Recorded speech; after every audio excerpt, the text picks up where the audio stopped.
हमारी कहानी का मेन कैरेक्टर एक कॉलेज स्टूडेंट और बहुत ही गरीब लड़का है, जिसके चलते उसकी गर्लफ्रेंड उसके साथ ब्रेकअप करके एक अमीर लड़का फंसा लेता है। इसके बाद हमारा मेन कैरेक्टर का जिंदगी अचानक बदल जाता है और वो एक ट्रिलियनियर बन जाता है। फिर वो आगे क्या क्या करता है जानने के लिए आपको पूरा वीडियो देखना पड़ेगा।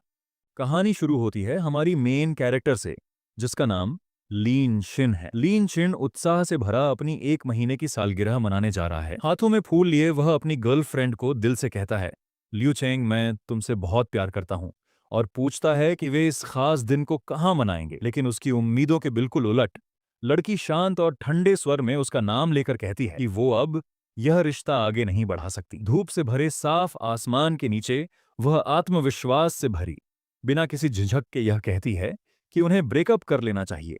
लीन शिन बस उसे दूर जाते हुए देख पाता है और इसी तरह उसके 1 महीने के रिश्ते का अचानक अंत हो जाता है। लीन शिन टूटे दिल के साथ पुकारते हुए अपनी पूर्व प्रेमिका से विनती करता है कि वह उसे छोड़कर न जाए, लेकिन वह उसकी ओर पलटकर भी नहीं देखती। तभी अचानक सड़क पर एक स्पोर्ट्स कार चीखते हुए रुकती है, मानो हवा को चीरती हुई उसके सामने आ पहुंची हो। कार से एक आत्मविश्वासी और स्टाइलिश लड़का उतरता है, जो बेपरवाही से अपने चश्मे संभालते हुए मुस्कुराकर लियू चेंग को जन्मदिन की बधाई देता है और देर से आने के लिए माफी मांगता है। लीन शिन बस अवाक खड़ा रह जाता है, जैसे उसके सामने घट रही हर घटना उसे और ज्यादा असहाय बना रही हो। लियू चेंग नाराजगी भरे स्वर में उस अमीर लड़के के पास जाकर उससे लिपट जाती है और शिकायत करती है कि वह इतनी देर से क्यों आया। कहती है कि लीन शिन की बेवकूफी ऊजी भरी बातें सुन सुनकर वह परेशान और बोर हो चुकी थी। अमीर लड़का उसे सहजता से गले लगाकर शांत करता है और प्यार से कहता है कि अब वो सीधे शहर के सबसे आलीशान मॉल चलेंगे, एक शानदार रेस्तरां में खाना खाएंगे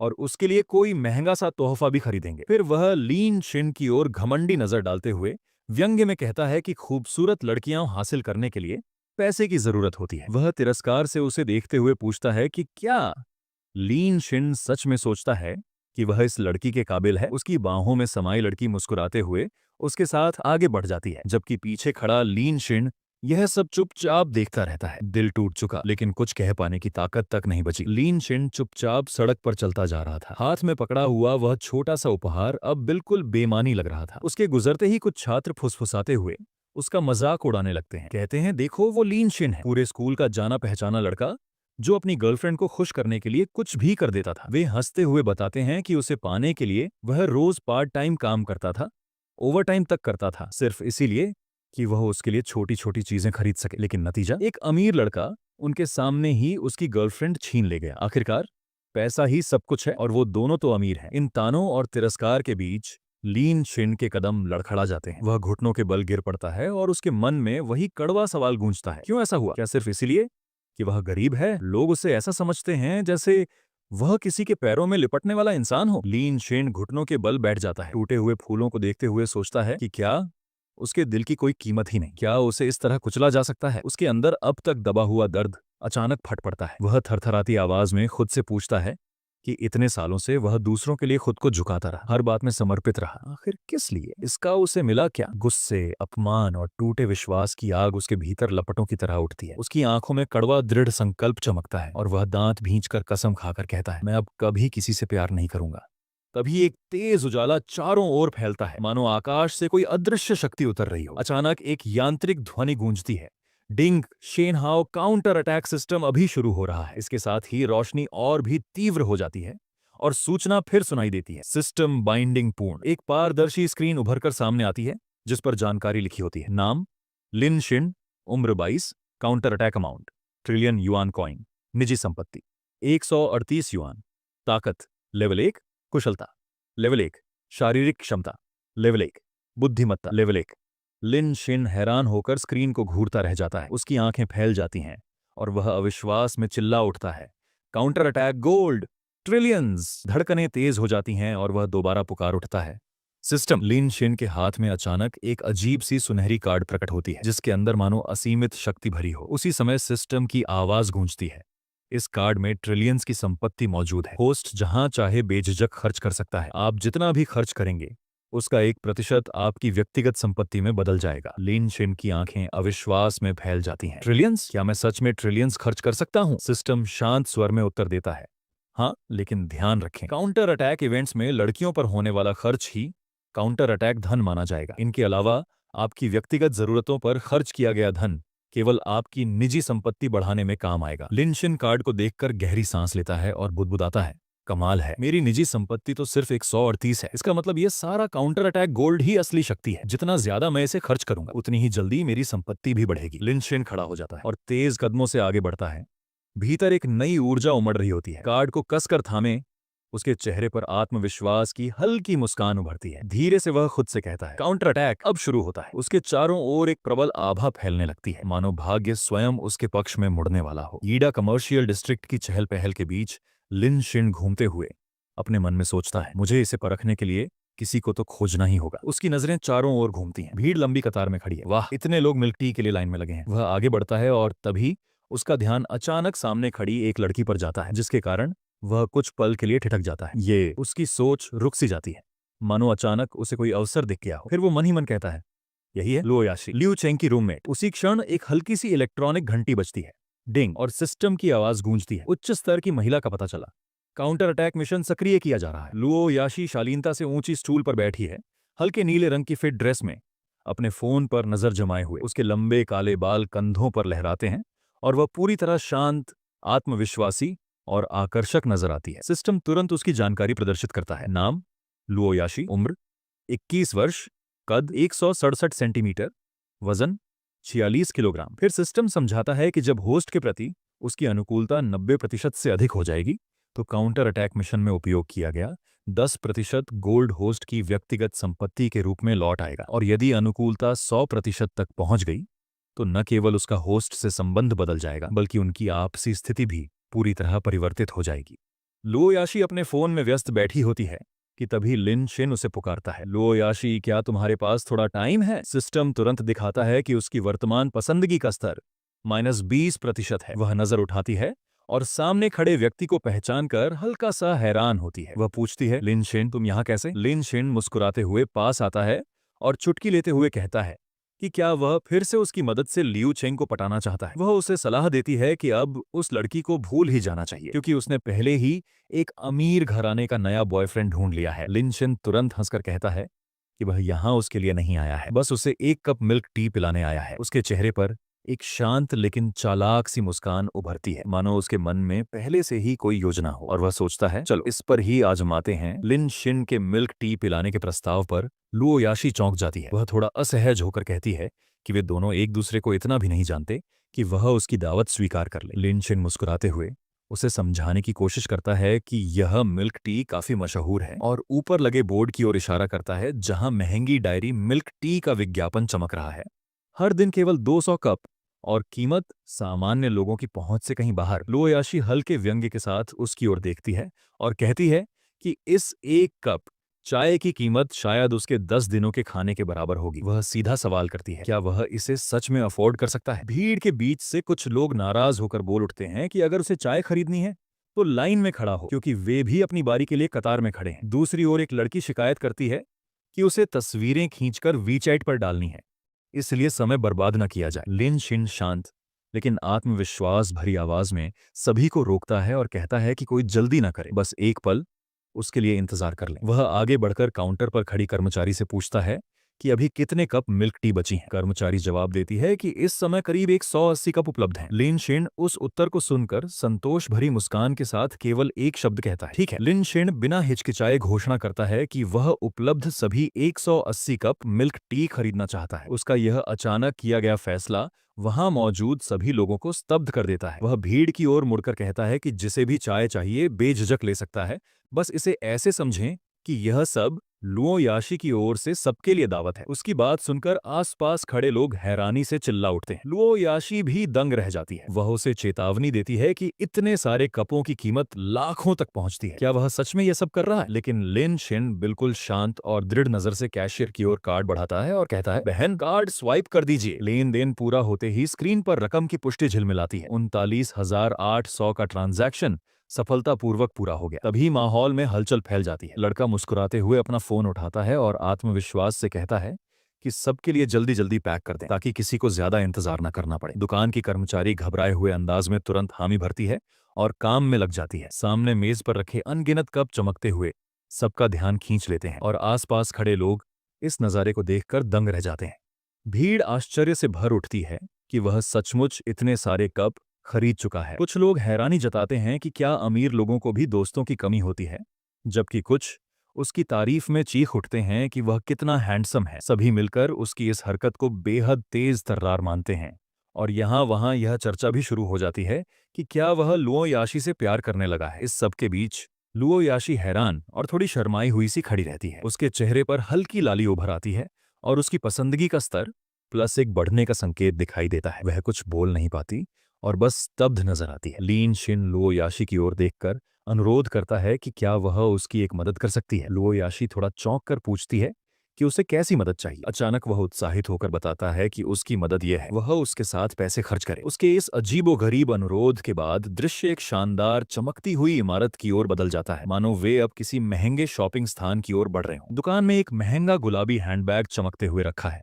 जिसकी कीमत 18,890 युआन है। तभी वहीं खड़ा हुआ लियू चेंग अपने बॉयफ्रेंड से नजरों में चाहत लिए कहती है कि वह यह बैग 18,890 युआन में खरीदे। लड़का हल्की झिझक के साथ बताता है कि वह भी उसके लिए यह बैग खरीदना चाहता है, लेकिन उसकी मां ने पहले ही उसे डांटा है कि वह फिजूल खर्ची करता है और उसने आज के लिए काफी खरीदारी कर ली है। वह माहौल को टालते हुए सुझाव देता है कि पहले वे डिनर कर लेते हैं और बाकी बातों पर बाद में सोचेंगे। उसकी बात सुनकर लड़की निराशा से भरा ओह कहकर रह जाती है। लड़का अपनी गर्लफ्रेंड से कोमल लेकिन समझदारी भरे लहजे में कहता है कि अगर वह उसकी मां की नजर में खुद को बेहतर दिखाना चाहती है तो अभी उसे थोड़ा संयम दिखाना होगा। वह लड़की को समझाता है कि फिर वह इस बैग को न खरीदे। लड़की बैग को हाथ में पकड़े हुए मन ही मन झुंझलाती है कि उसने जो भी तोहफे पहले खरीदे हैं उनकी कीमत इस बैग के सामने कुछ भी नहीं। मगर वह यह भी मानती है कि अगर उसे एक बड़े और अमीर परिवार में शादी करनी है तो उसे फिलहाल अच्छे व्यवहार का दिखावा करना ही पड़ेगा। इसी सोच में डूबी हुई वह अचानक किसी की आवाज पर चौंक जाती है जब कोई उससे पूछता है लिनशिन यह बैग कैसा है। लुओ याशी एक महंगा सीमित संस्करण का बैग उठाकर आत्मविश्वास से कहती है कि यह बैग सिर्फ इस दुकान में मिलता है और इसकी कीमत 38,000 है, इसीलिए यदि दूसरों को कोई आपत्ति न हो तो वह यही बैग खरीदेगी। उसके ठीक पीछे खड़ी लियू चेंग थोड़ी हैरानी से उसे देखती है। थोड़ी देर बाद लीन शिन सामने खड़ा होकर सोच में पड़ जाता है कि अब क्या किया जाए। तभी कमरे में उपस्थित लियू चेंग अचानक चौंककर बोल उठती है लिन शिन लुओ याशी तुम दोनों यहाँ क्या कर रहे हो। उसी क्षण लियू चेंग गहरी झुंझलाहट के साथ पास आती है और व्यंग्य भरी आवाज में कहती है कि उसे पता था वह फिर से उसे परेशान करने आएगा। ब्रेकअप के बाद भी वह उसकी जिंदगी में दखल देता रहता है। वह आरोप लगाती है कि शायद वह यहाँ उसे चिढ़ाने के लिए आया है। फिर लियू चेंग गुस्से में कहती है हम पहले ही अलग हो चुके हैं तो तुम इतनी घिनौनी हरकत क्यों कर रहे हो। लीन शिन ठंडे और बेपरवाह अंदाज में कहता है कि वह उसे क्यों पीछा करेगा, वह तो बस उस लड़की के साथ बैग खरीदने आया है। यह सुनते ही सामने खड़ी लियू चेंग और भड़क जाती है। वह तीखे स्वर में कहती है कि क्या यही उसका बहाना है। इतनी बचकानी सफाई। वह उसे झूठ बोलने और नाटक करने का आरोप लगाती है। पास में खड़ा लड़का इस स्थिति को देखते हुए हल्की मुस्कान दबा लेता है जबकि लड़की अपने हाथों में पकड़े शॉपिंग बैग कसकर पकड़ती है। उसी समय सिस्टम की एक सूचना चमकती है डिंग काउंटर अटैक मिशन शुरू। एक चमकती स्क्रीन दिखाई देती है जिस पर जानकारी उभरती है लियू चेंग उम्र 21 वर्ष, कद 168 सेंटीमीटर और वजन 45 किलोग्राम। सिस्टम बताता है कि जैसे जैसे लक्ष्य के भाव बढ़ेंगे परिस्थितियां बदलेंगी। यदि पसंद का स्तर 100% पार कर जाए तो रिश्ता और स्टेटस भी बदल जाएगा। साथ ही 10% काउंटर अटैक पॉइंट्स उसकी निजी संपत्ति में बदले जाएंगे। वह जानकारी पढ़ते ही लीन शिन चौंकता है लेकिन अपनी भावनाओं को छिपाकर शांत रहता है। तभी लीन शिन उसे देखता है और कहता है कि जब उनका रिश्ता पहले ही खत्म हो चुका है तो अब वह जहां चाहे जा सकती है, लेकिन उसकी निजी जिंदगी में दखल न दे। उसकी आवाज में अहंकार और चेतावनी दोनों होती हैं। वह आगे झुकते हुए धीमे लेकिन तीखे स्वर में जोड़ता है मुझ पर उंगली मत उठाना। क्या तुम अब भी सोचती हो कि मैं वही हूं जो पहले था। उसकी बातों में एक अजीब सी चुनौती और अभिमान झलकता है जैसे वह अपनी ताकत साबित करना चाहता हो। लड़की के साथ खड़ा अमीर दिखने वाला लड़का हंसते हुए व्यंग्य करता है कि यह सब कितना मजेदार है। कुछ ही घंटों में वह अचानक गरीब और बेकार लड़के से अमीर घराने के वारिस बनने का दावा कैसे कर रहा है। उसके शब्दों में घमंड और तिरस्कार साफ झलकता है। सिस्टम की स्क्रीन पर तुरंत अपडेट आता है पसंदगी का स्तर -25%। वह लड़का फिर चिढ़ाते हुए कहता है कि बहुत डींगे न मारे। अगर सच में काबिलियत है तो यह बैग खरीद कर दिखाए। इसके जवाब में सामने खड़ा लीन शिन हल्की रहस्यमयी मुस्कान के साथ सोचने का दिखावा करता है और धीमे स्वर में कहता है, ओह जरा सोचने दो। उसके जवाब से माहौल भारी हो जाता है। तभी अमीर लड़का अपना धैर्य खोकर चिल्लाता है, तुम इसे खरीद ही नहीं सकते, तो यहां से दफा हो जाओ। उसके शब्दों में घमंड, जलन और तुच्छता का अहंकार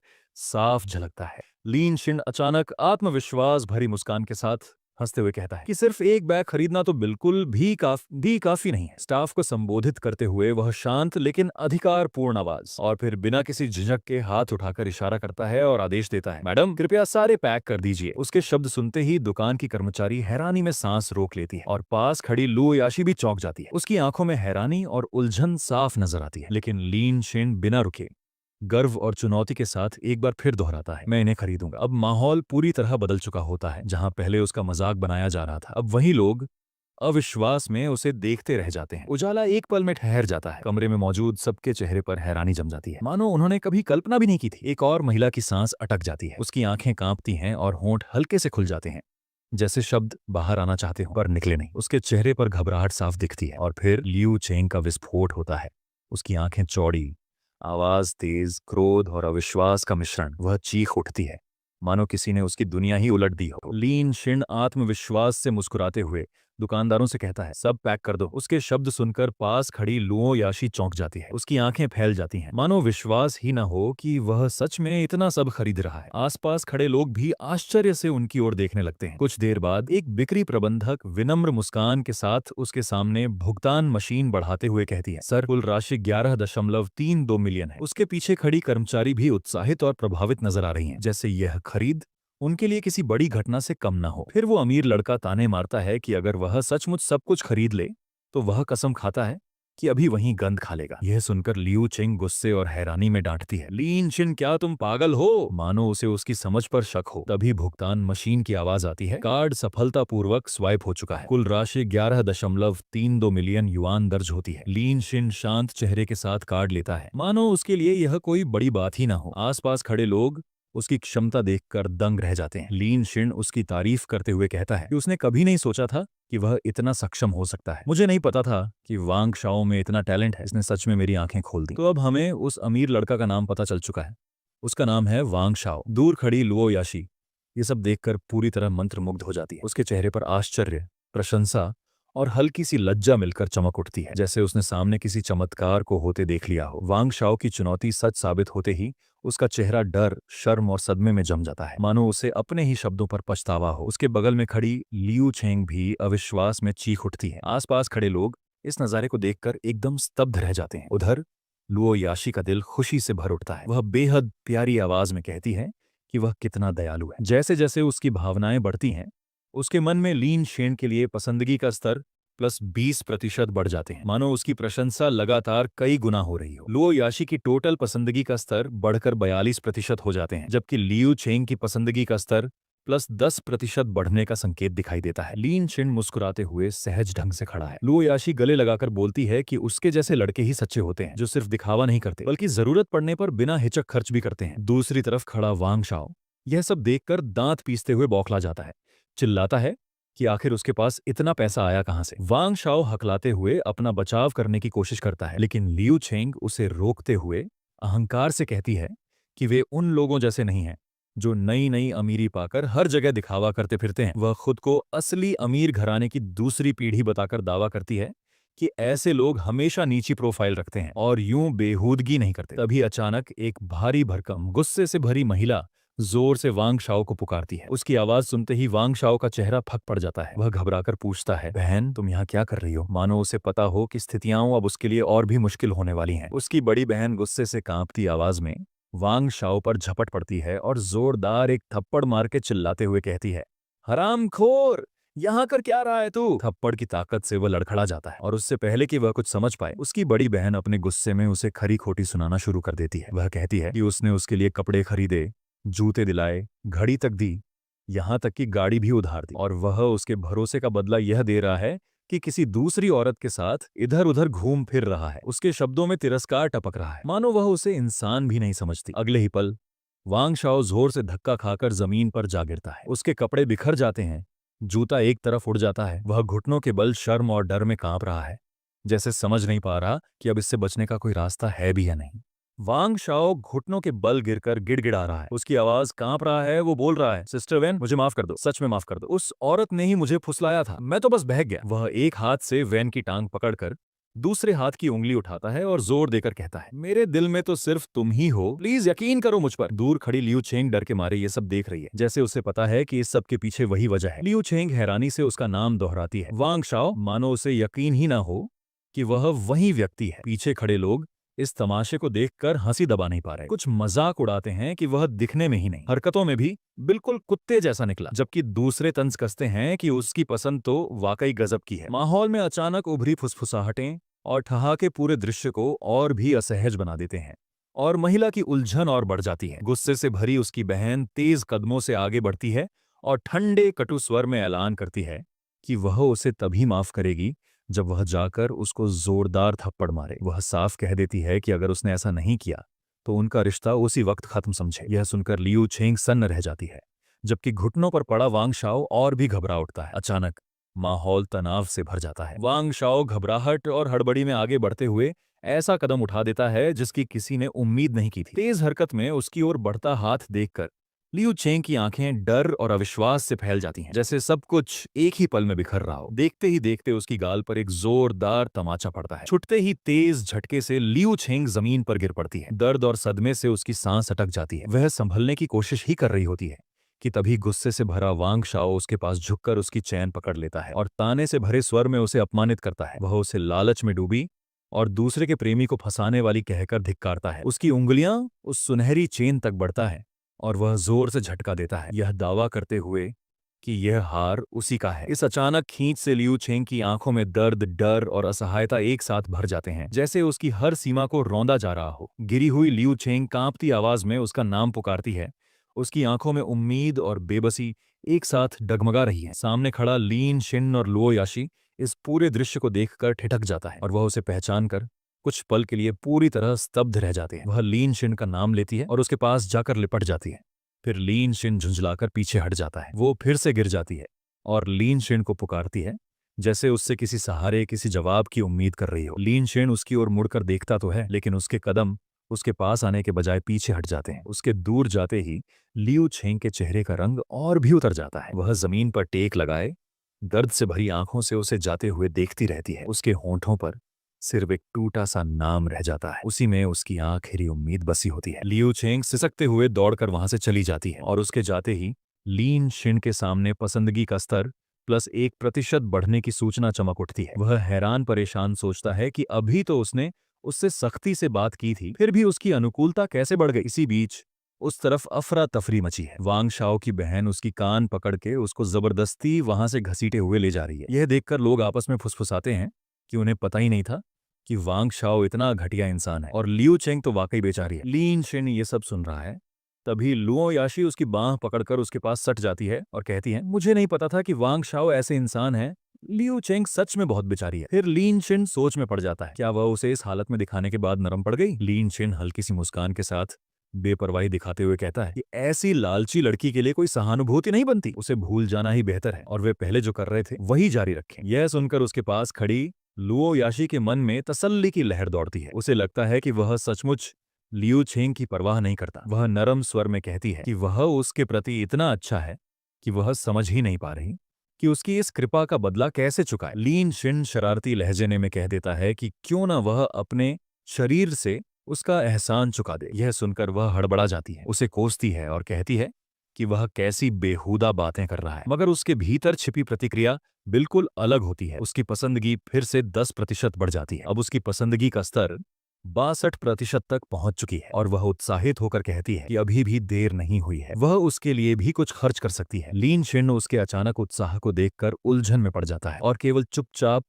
प्रश्नवाचक नजरों से उसे देखता रह जाता है। वह उसके कंधे पर हाथ रखकर मुस्कुराते हुए कहती है कि वह उसके लिए पैसे खर्च करेगी। लीन शिन हैरानी से पूछ बैठता है, तुम मेरे लिए पैसे दोगी? कुछ ही देर बाद वे कपड़ों की स्टोर में पहुंचते हैं। लीन शिन चमकते कपड़ों की ओर देखकर अवाक सा रह जाता है। उसे समझ नहीं आता कि यह सब क्यों। तभी लुओ याशी उत्साहित होकर उसका हाथ थाम लेती है और कहती है कि वह उस पर कुछ कपड़े आजमा कर देखे। स्टाफ भी मुस्कुराते हुए उनका स्वागत करता है, जबकि लीन शिन अब भी पूरी तरह समझ नहीं पाता कि आखिर हो क्या रहा है। वह नए कपड़ों में सजा हुआ बाहर आता है और लुओ याशी उसके कॉलर ठीक करते हुए खुशी से कहती है कि यह कपड़ा उस पर बेहद अच्छा लग रहा है। वो अभी भी थोड़ा अवाक सा खड़ा है, जैसे उसे यकीन ही ना हो कि कोई उसके लिए इतना कर रहा है। फिर लुओ याशी बिना झिझक काउंटर की ओर बढ़ती है और आत्मविश्वास से कहती है कि कार्ड स्वाइप कर दें। कुछ ही क्षण बाद मशीन की आवाज गूंजती है। भुगतान सफल हो चुका है, पूरे 10,175 युआन। लीन शेन चुपचाप खड़ा यह सब देखता रहता है, मानो उसे समझ ही नहीं आ रहा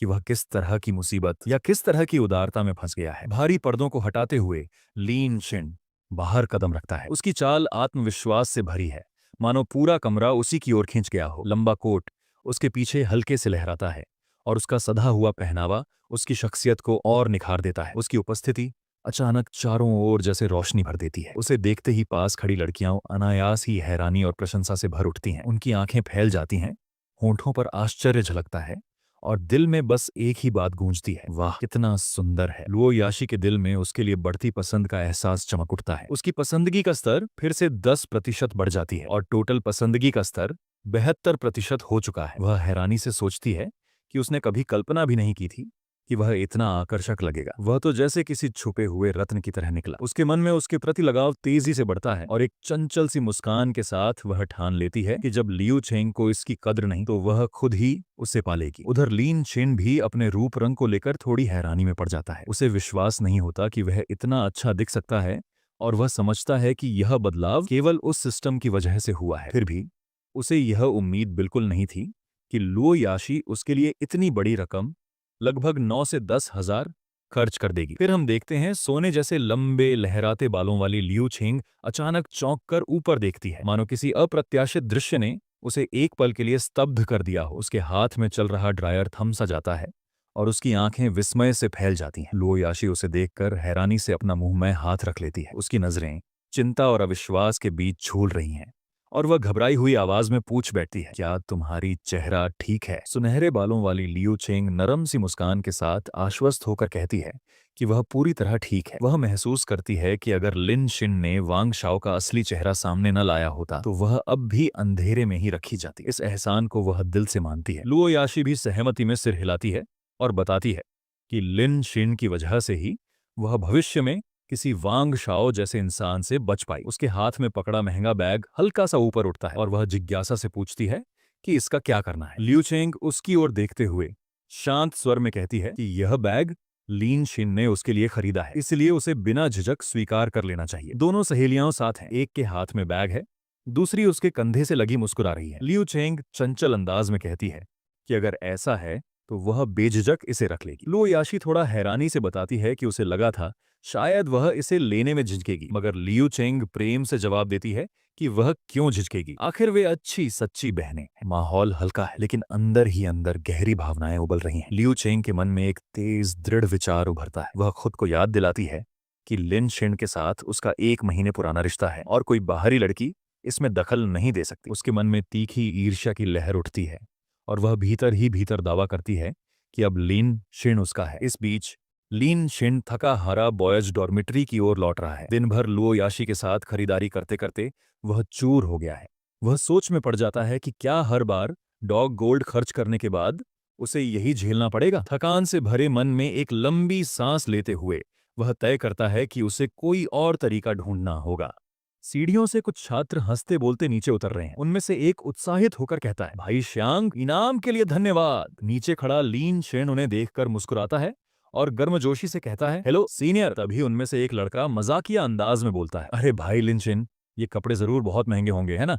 उसका नाम वांग जिन है। वह पास आकर हंसते हुए आगे बोलता है, नकली ब्रांड खरीदकर कोई अपने आप को अमीरों की दूसरी पीढ़ी समझ रहा है। बाकी लोग भी मन ही मन सोचते हैं, मैंने बहुत लोगों को देखा है जो खुद को अमीरों की दूसरी पीढ़ी मानकर दिखावा करते हैं। लिन शिन शांत भाव से खड़ा था कि अचानक वांग जिन उसका कंधा पकड़कर पास झुकाया। वह मुस्कुराते हुए कहता है, अरे भाई लिन शिन, आज तुम्हारे बारे में कुछ अफवाहें सुनी हैं। वह और करीब आकर चिढ़ाते हुए कहता है, सुना है तुमने लियू छेंग के पीछे बहुत पैसे लुटाए, लेकिन उसने फिर भी तुम्हें छोड़ दिया। लीन शिन का चेहरा बेरुखा और ठंडा रहा, जैसे यह बात उसे जरा भी प्रभावित न कर रही हो। वह लड़का बात जारी रखता है और हंसते हुए कहता है, भाई इतना पैसा किसी लड़की पर उड़ाने से अच्छा तो लाइव स्ट्रीम पर गिफ्ट भेजना है, कम से कम वहां एंकर तो तुम्हारी बात मान लेती है। पास खड़े दो लड़के हंसते हुए बात कर रहे हैं। उनमें से एक कहता है, अगर किसी लाइव स्ट्रीमर को हजारों के गिफ्ट दे दो तो वो वापस ध्यान देती है, लेकिन ये आम लोगों के बस की बात नहीं है। दूसरा मजाक उड़ाते हुए जोड़ता है, इस जूनियर के लिए तो यूं ही मुफ्त में खुशामद करना ठीक है। हाँ। अचानक उनमें से एक उत्साहित होकर बोलता है, अरे चाय की देवी अभी लाइव आ गई है। यह सुनकर लिन शिन की आंखों में चमक सी आ गई। उसके दिमाग में एक विचार कौंधा। वह मन ही मन सोचता है, हाँ सही कहा, मैं भी अपना पैसा लाइव स्ट्रीम पर खर्च कर सकता हूँ। उसके चेहरे पर धीरे धीरे एक अनोखी मुस्कान फैल जाती है, जबकि वह फोन स्क्रीन पर लाइव स्ट्रीमिंग लगाए देख रहा होता है। वह मुस्कुराते हुए कहता है, धन्यवाद सीनियर, फिर वहां से जाने लगता है। दूसरा लड़का हैरानी से उसे देखता है। दूर से वो लोग उसे घूरते हुए कहते हैं, हमने उसे गुस्सा दिलाया, फिर भी वो हमें धन्यवाद कह रहा है। सच में इसके दिमाग में जरूर समस्या है। उबाऊ भाव से उनमें से एक बोलता है, छी कितना बोरिंग है, चलो चाचा का लाइव देखते हैं। तभी उनमें से एक उत्साह से चिल्लाता है, भाई जिन, यंग मास्टर शू आ गए हैं। वांग जिन उत्साहित होकर कहता है, सच में, मैं भी आ रहा हूँ। फिर सीन शिफ्ट होता है बॉयज हॉस्टल में। कमरे में बिखरी कुर्सियां, कप और सामान नजर आते हैं, मानो अभी जल्दबाजी में कोई गया हो। लीन शिन आराम से बिस्तर पर लेटा हुआ फोन हाथ में लिए स्क्रीन देख रहा होता है। तभी अचानक फोन पर नोटिफिकेशन की आवाज आती है, डिंग डोंग। वह थोड़ा सतर्क होकर स्क्रीन की ओर ध्यान देता है। फोन पर नया ऐप डाउनलोड हो चुका है, लियोपार्ड टूथ लाइव। स्क्रीन पर दो विकल्प चमकते हैं, लॉगिन और साइन ऐप। वह कुछ पल सोचता है, जैसे अब उसके सामने कोई नया दरवाजा खुल रहा हो। वह कुछ देर सोचकर मन ही मन फैसला करता है, आईडी, चलो पूरज मनी ही रख देता हूँ, जैसे यह नाम उसकी किस्मत का मजाक हो। पहली बार वह इस लाइव स्ट्रीमिंग ऐप का इस्तेमाल कर रहा है। स्क्रीन पर उंगलियां चलाते हुए वह बड़बड़ाता है, देखते हैं महिला स्ट्रीमर्स की लिस्ट कहाँ है। ये क्या सिर्फ एक ही नाम है, और वो भी ऑनलाइन नहीं है। उसकी भौहें हल्का सिकुड़ती हैं। उन लड़कों ने किसी चाचा का नाम लिया था, है ना। वह ध्यान से स्क्रीन में खोज बार में वही नाम टाइप करने लगता है। जैसे ही वह नाम खोजता है, स्क्रीन अचानक चमक उठती है और एक आकर्षक लड़की कैमरे के सामने प्रकट होती है। गुलाबी रोशनी, संगीत के नोट्स और एनिमेशन उसके आसपास तैरते हुए मानो शो की शुरुआत का ऐलान कर रहे हो। वह मुस्कुराते हुए हाथ हिलाती है और चंचल आवाज में कहती है, या हेलो। उसकी आवाज के साथ चैट तेजी से भरने लगती है। मैं तो चक्कर खा गया, आज तो लाइव में ही मर जाऊंगा। उसकी मुस्कान कमाल है, आज भी चाचा ने कमाल कर दिया, कोई इसे रोक दो, मैं संभाल नहीं पा रहा। उसकी हर हरकत पर दर्शकों की प्रतिक्रियाएं स्क्रीन पर चमकती रहती है, जैसे वह उनके लिए मंच पर नृत्य कर रही हो। उसकी ऊर्जा, अंदाज और आत्मविश्वास स्पष्ट था कि वह इस दुनिया की स्टार है। उसकी आंखें स्क्रीन पर जमी रहती हैं और वह हल्का सा मुस्कुराता है। ओ, लगता है अब पैसे उड़ाने का समय आ गया है। उसके दिमाग में अचानक एक विचार कौंधता है, क्या सिस्टम लाइव स्ट्रीम से भी काउंटर अटैक मिशन ले सकता है। जैसे ही यह सोच पूरी होती है, स्क्रीन पर ठंडी रोशनी के साथ सिस्टम का संदेश उभर आता है, काउंटर अटैक मिशन शुरू करने के लिए आपकी फेस वैल्यू कम से कम 80 पॉइंट होनी चाहिए। इससे कम होने पर मिशन शुरू नहीं किया जा सकता। इसके साथ ही एक तुलना वाली तस्वीर आती है। एक तरफ लड़की फिल्टर के साथ खूबसूरत और चमकदार, और दूसरी तरफ बिना फिल्टर, थोड़ी अलग, असली और साधारण। सिस्टम फिर बताता है, लाइव स्ट्रीम फिल्टर से प्रभावित होती है, असली चेहरा केवल ऑफलाइन मुलाकात में ही देखा जा सकता है। वह हल्की सी सांस छोड़ता है, समझ में आता है सिस्टम काफी स्मार्ट है। फिर वह चाचा को देखता है और मन में अनुमान लगाता है, इसकी फेस वैल्यू 90 से ऊपर होगी, बिना फिल्टर भी बुरी नहीं लगेगी। लेकिन अगले ही पल वह खुद को झटक देता है, जैसे अपने ही विचारों पर हंस रहा हो। नहीं नहीं, उसके बारे में सोचना क्यों, मेरे पास अभी खर्चने के लिए बहुत सारा गोल्ड पड़ा है। उसकी आंखों में उत्साह और शरारत की चमक लौट आती है। स्क्रीन अचानक सुनहरी चमक से भर जाती है। चैट रुकती नहीं, लेकिन सबके मैसेज के बीच एक नोटिफिकेशन सबसे बड़ा और चमकदार होकर उभरता है, शू शाओ ने 5 गोल्डन लियोपार्ड भेजा। स्ट्रीमर की आंखें चौड़ी हो जाती हैं, जैसे उसने अभी अभी लॉटरी जीत ली हो। वह अपनी छोटी को उछालते हुए कैमरे के करीब आती है और मीठी, थोड़ी बनावटी लेकिन बेहद आकर्षक आवाज में कहती है, ओ ये तो बहुत ही महंगा गिफ्ट है। उसके चेहरे पर आश्चर्य वाला भाव, लेकिन आंखों में लालच और उत्साह साफ दिख रहा है। चैट में धमाका, शूशाओ भाई आग लगा दी, हम तो बस इमोजी भेज सकते हैं। ये गिफ्ट 10,000 का है क्या? 5 गोल्डन लियोपार्ड, कोई आम बात नहीं। स्ट्रीमर कैमरे की तरफ दिल बनाती है, फिर चंचल अंदाज में आंख मारती है, शूशाओ आप तो बहुत खतरनाक हो, क्या आज मुझे बर्बाद करने का इरादा है? उसकी आवाज में फ्लर्ट परफेक्ट बैलेंस था, ना बहुत ज्यादा ना बहुत कम, बस उतना जितना सामने वाले को फिर से खर्च करने पर मजबूर कर दे। और स्क्रीन पर अभी भी वे 5 सुनहरे तेंदुए चमक रहे थे, जैसे शिकार को चुपचाप घूर रहे हों। सोफे पर टिककर बैठा हुआ शूशाओ दूसरों से बिल्कुल अलग शांति और ठंडे आत्मविश्वास के साथ स्क्रीन देख रहा था। सिगरेट का धुआं हवा में धीरे धीरे फैलता है। उसकी निगाहों में ना उत्तेजना थी ना दिखावा, बस वही शांत रवैया, जैसे यह सब उसके लिए बहुत मामूली बात हो। स्ट्रीम पर काओ काओ मीठी आवाज में बोलती है, thank you young master shoe. Chat फिर से विस्फोट की तरह उबल पड़ती है, काओ काओ सो सेक्सी, 10,000 युआन कॉइन्स। पागलपन है, लेकिन शू शाओ के चेहरे पर कोई बदलाव नहीं आता, जैसे इतनी रकम उसके लिए सिर्फ एक हल्की मुस्कान की कीमत हो। अब ये सिर्फ स्ट्रीम नहीं, बल्कि युद्ध का मैदान है। एक पी के बैटल शुरू होने वाली है, दूसरी तरफ कोई और बड़ा सपोर्ट और चैट अब महज दर्शक नहीं बल्कि सैनिकों की तरह पंक्तिबद्ध हो रही थी। Level 24 emerald rank. शू शाओ, काओ काओ और शुआंग शुआंग के बीच पीके शुरू होने वाला है। भाइयों तैयार हो? Level 15 silver rank. जिनवांग, मैं तैयार हूं। एक और नाम उभरता है, XXX। तैयार हूं। लीन शिन हल्की मुस्कान देता है, जैसे स्थिति उसे ठीक वैसे ही खुलासा हो रही हो जैसा वह चाहता है। वो मन ही मन सोचता है, यह जिन सीनियर वांग जिन होना चाहिए, है ना? वैसे मुझे ये गिफ्ट कैसे देना चाहिए? Level 24 emerald rank. शू शाओ, दूसरी पार्टी जरूर कोई ना कोई स्ट्रेटेजी अपनाएगी, लेकिन मैं आपको बता रहा हूं। Level 15 silver rank. जिनवांग, दोस्तों चुप रहो, यंग मास्टर सू बात कर रहे हैं। लीन शिन मन ही मन बोलता है, तो आप यंग मास्टर सू, कुत्ते का पैर, बड़े भाई हैं। Level 24 emerald rank. शू शाओ, सबसे पहले मुझे दूसरे अपोनेंट की स्ट्रेटेजी और ताकत की बिल्कुल भी परवाह नहीं है। जैसे ही गेम शुरू हो मुझे अपनी पूरी ताकत से चार्ज कर दो। फिर लीन शेन का मैसेज आता है। Level 1 white board, too poor to have money. काओ काओ, मुझे पहली लिस्ट के लिए कितना चाहिए? क्या मुझे पहले गिफ्ट खरीदना चाहिए या पहले ब्रांड? कमरा चुप हो जाता है। चैट अचानक ठहर जाती है। सब समझ गए थे, यह अब सामान्य लड़ाई नहीं रही, यह था शक्ति, धन और ईगो का खेल। फिर अचानक लेवल 15 सिल्वर रैंक। किसने रिप्लाई किया?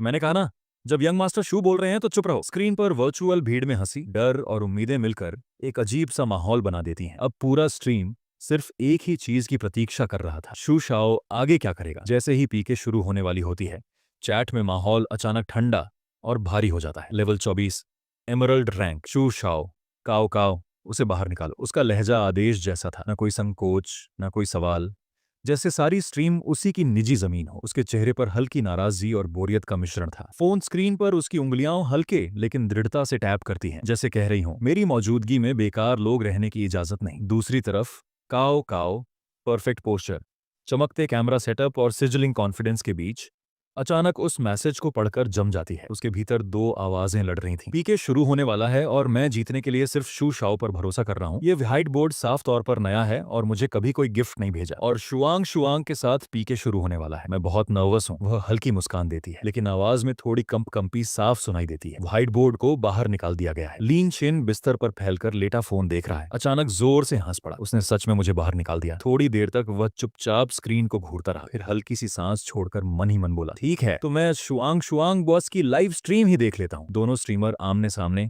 एक जोशीले पी के मुकाबले यानी खास में भिड़ रही थी। एक तरफ काओ काओ का आत्मविश्वास भरा चेहरा चमक रहा था और दूसरी तरफ शुआंग शुआंग अपनी प्यारी सी अदाओं के साथ तैयार खड़ी थी। काओ काओ ने तिरछी मुस्कान के साथ चुनौती देते हुए कहा कि उसकी प्रतिद्वंद्वी के पास जीतने का कोई मौका नहीं है। फिर वह आगे झुककर हल्के व्यंग्य में बोली कि अगर अभी हार मान ले तो वह सजा को थोड़ा हल्का कर देगी।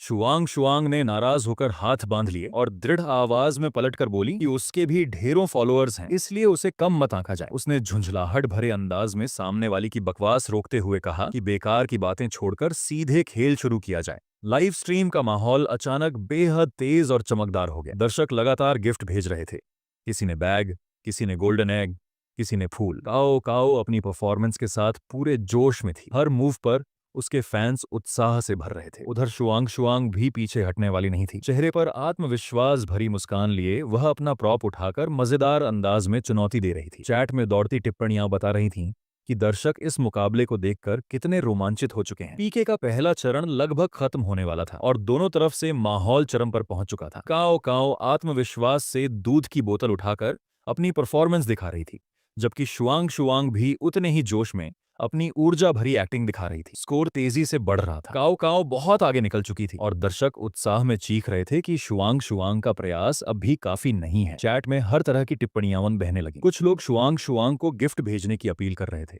कोई खुद को लेवल 15 सिल्वर बताते हुए उसे हार मानकर डांस सजा स्वीकारने की बात कर रहा था। दूसरे दर्शक उधार पैसे लाने की धमकी दे रहे थे ताकि वे उसकी जीत के लिए गिफ्ट बरसा सकें। एक और धनी दर्शक ने तंज कसते हुए कहा कि वह पिछला महीना का 3500 युआन का वेतन भी नहीं चाहता, बस अंक बढ़ाने के लिए दे देगा। इसलिए शुआंग शुआंग समय बर्बाद न करे और जल्दी नाचे। शुआंग शुआंग सब कुछ पढ़ते हुए गहरी सांस लेती है। उसे चिढ़ाने वाली टिप्पणियां भी आ रही थीं कि अभी तो वह बहुत घमंडी थी, अब क्यों चुप है। अंत में वह हल्का सा होंठ काटकर स्वीकार करती है, ठीक है। उसके हाव भाव बताते हैं कि वह हार मानकर डांस सजा निभाने के लिए तैयार हो रही है। एक तेज चकाचौंध करने वाली सुनहरी रोशनी अचानक फैलती है। उसी चमक के बीच एक भव्य लहराता हुआ गोल्डन ड्रैगन प्रकट होता है, जिसकी दहाड़ जैसे आसमान को चीर दे। वह चमकता हुआ ड्रैगन सीधा नीचे उतरता है और उसकी तेज रोशनी एक नीले बालों वाली शुआंग शुआंग के चेहरे पर पड़ती है। वह आश्चर्य से आंखें फैलाकर ऊपर देखती रह जाती है। उसी पल घोषणा होती है कि too poor to have money नामक व्यक्ति ने शुआंग शुआंग को गोल्डन ड्रैगन सक्षोत भेजा है। दूसरी ओर शू शाओ अपने फोन की स्क्रीन पर यह देखकर दंग रह जाता है। घबराकर वह चिल्लाता है कि इस समय आखिर किसने उसे 15,000 चीनी कॉइन कीमत वाला गोल्डन ड्रैगन भेज दिया। शुआंग शुआंग उत्साह और खुशी से भरी हुई मुस्कुराते हुए झुककर दिल के आकार में हाथ बनाती है और चहकती है कि गोल्डन ड्रैगन भेजने के लिए वह too poor to have money भाई का धन्यवाद करती है। उसकी हरकतों से मानो पूरा माहौल गुलाबी रोशनी और दिलों से भर जाता है। दूसरी ओर काओ काओ हैरानी से अपने स्क्रीन की तरफ देखती है। वह सोच में पड़ जाती है कि यह too poor to have money तो वही आदमी है जिसे उसने अभी थोड़ी देर पहले ही बाहर निकाल दिया था। लीन शिन आराम से लेटा हुआ अपने फोन को देखता है और संतोष से सोचता है कि आखिरकार उसने दर्शकों में मौजूद सबसे महंगे गिफ्ट को ढूंढ लिया है। उसे बस इसे स्वाइप करना है, बस इतना ही। वह खुद हैरान है कि उसके पास मौजूद system card live broadcast platform को दूर से ही रिचार्ज कर सकता है। यह खोजकर उसका आत्मविश्वास और बढ़ जाता है। वह स्क्रीन पर उंगली फेरता है मानो अगले ही पल कुछ बड़ा होने वाला हो। उसके मन में रोमांच भरी आवाज गूंजती है, पैसा तो लगा दिया गया है, अब बारी है धूम मचाने की, सबके सामने दिखाने की। एक और तेज चमक फूटती है और सुनहरा ड्रैगन फिर से प्रकट होता है, इतना दमदार कि दोनों स्ट्रीमर स्तब्ध रह जाती हैं। वे समझ ही नहीं पाती कि यह कैसा बॉस है जो लगातार इतनी महंगी गिफ्ट बरसा रहा है। स्क्रीन पर उसके भेजे गए गिफ्टों की सूची झिलमिलाती है, पहले 5, फिर 10, फिर सीधा 20 गोल्डन ड्रैगन। दोनों की नजरें स्कोर पर टिक जाती हैं, जहां एक उग्र मुकाबला चल रहा है। एक तरफ 5,86,000 पॉइंट्स, दूसरी तरफ 5,21,000 पॉइंट्स। माहौल पूर्ण तनाव से भरा है। शुआंग शुआंग घबराहट और उत्साह से हड़बड़ाकर बोल पड़ती है कि रुको रुको, too poor to have money. भाई वह तो अचानक इतना चौंक गई कि सब कुछ भूल ही गई। वह जल्दी से उठती है और सुझाव देती है कि अभी नहीं, सीज के समय डबल पॉइंट्स मिलते हैं, तब यह गोल्डन ड्रैगन भेजना और भी बेहतर होगा। उसका शरीर जल्दबाजी में झुकता उठता है, जबकि वह फोन को कसकर पकड़े हुए है, डरी हुई कि कहीं यह मौका हाथ से न निकल जाए। चैट में अलग अलग लेवल के दर्शक टिप्पणी करते हुए उस युवक का मजाक उड़ाने लगते हैं। शू शाओ याद दिलाता है कि वहीं तो अभी अभी केक हुआ था। वो उसे नौसिखिया कहता है जो पीके के नियम भी नहीं जानता। जिन वांग हंसते हुए उसे स्कूल का बच्चा बता देता है जो शायद अपने माता पिता की बचत उड़ा रहा है। माहौल में चुभन भरी हंसी और ताने गूंजते हैं, लेकिन लीन शिन अपनी स्क्रीन पर ध्यान लगाए जरा भी नहीं रुकता। जैसे ही सभी उसे रोकने या चिढ़ाने में लगे हैं, एक विशाल सुनहरी चमक आसमान की तरफ फट पड़ती है। मंच पर एक विराट गोल्डन ड्रैगन उतरता है, इतना प्रचंड कि बाकी सब धुंधले पड़ जाते हैं। फिर तो मानो सुनहरी आंधी ही चल पड़ती है। एक के बाद एक लगातार गोल्डन ड्रैगन भेजे जाने लगते हैं। पहले 80, फिर 160, फिर 200, फिर 240, फिर 320 और फिर भी सिलसिला रुकता नहीं। पूरा प्लेटफॉर्म हिल जाता है। सबके चेहरों पर दहशत, अविश्वास और स्तब्धता जम जाती है। Too poor to have money ने एक ही बार में इतने ड्रैगन भेज दिए, आखिर ये बंदा है कौन? सब लोग अविश्वास में कांप उठते हैं, पसीना बहता है, चेहरे सुन्न पड़ जाते हैं। कोई हक्का बक्का होकर चिल्ला उठता है कि ये तो नॉन स्टॉप गोल्डन ड्रैगन है। बाकी दर्शक भी दंग रह जाते हैं, मानो उनके सामने कोई असंभव घटना हो रही हो। उधर स्क्रीन पर गिफ्ट की गिनती पागलों की तरह बढ़ती जाती है। 420, 500, 580, 660, फिर 780, 880, 920 और फिर तो हद ही पार हो जाती है, 1280 और अंत में सीधा 1600 गोल्डन ड्रैगन। हर नई संख्या पिछले झटके को और गहरा कर देती है। पूरा लाइव रूम मानो स्तब्ध होकर सांस रोक लेता है और उसी उथल पुथल के बीच असली वजह शांत लीन शिन अपने फोन को देखते हुए हल्की सी मुस्कान लिए बैठा है, जैसे किसी को पता भी नहीं कि यह सब उसके लिए बस एक खेल हो। शूशाओ वह अपने फोन को ऐसे देख रहा है जैसे सुन्न हो गया हो। वो मन ही मन सोचता है, रुक गया, आखिरकार रुक गया। मानो वह खुद यकीन नहीं कर पा रहा कि गोल्डन ड्रैगन की बरसात आखिर रुक गई है। वह सोचता है कि उसने 3 साल में सिर्फ 3 मिलियन युआन कॉइन्स खर्च किए, लेकिन अभी जिस अजनबी ने 1600 गोल्डन ड्रैगन भेजे, उसका स्तर उसकी समझ से बाहर है। काओ काओ अपनी कुर्सी पर बैठी पूरी तरह दंग है, आंखें बड़ी, मुंह हल्का खुला और पूरे शरीर की भाषा में अविश्वास प्लस झटका प्लस थोड़ी घबराहट साफ दिखती है। उसके दिमाग में एक ही बात गूंज रही है, 1600 गोल्डन ड्रैगन, कुल 24 मिलियन युआन के सिक्के। ये राशि इतनी विशाल है कि वह खुद भी समझ नहीं पा रही कि कैसे प्रतिक्रिया दे। शुआंग शुआंग खुशी से मुस्कुराते हुए कहती है कि वह गरीब भाई को गोल्डन ड्रैगन देने के लिए धन्यवाद करती है। वह बेहद उत्साहित होकर बार बार I love you love you love you कहती रहती है। इसके बाद मजाकिया अंदाज में पूछा जाता है कि अभी जो छोटा भाई था क्या वह तुम ही थे? फिर हंसते हुए कहा जाता है कि उसे दूसरी तरफ से अभी अभी बाहर कर दिया गया और अब वहां सबको पछतावा हो रहा है। फिर चुनौती देते हुए पूछा जाता है कि क्या तुम दूसरी तरफ संघर्ष करना चाहते हो? हालांकि इसका कोई फायदा नहीं। इसके बाद एक आवाज दृढ़ता से कहती है कि न कोई नियम मायने रखता है, न कोई घेरा।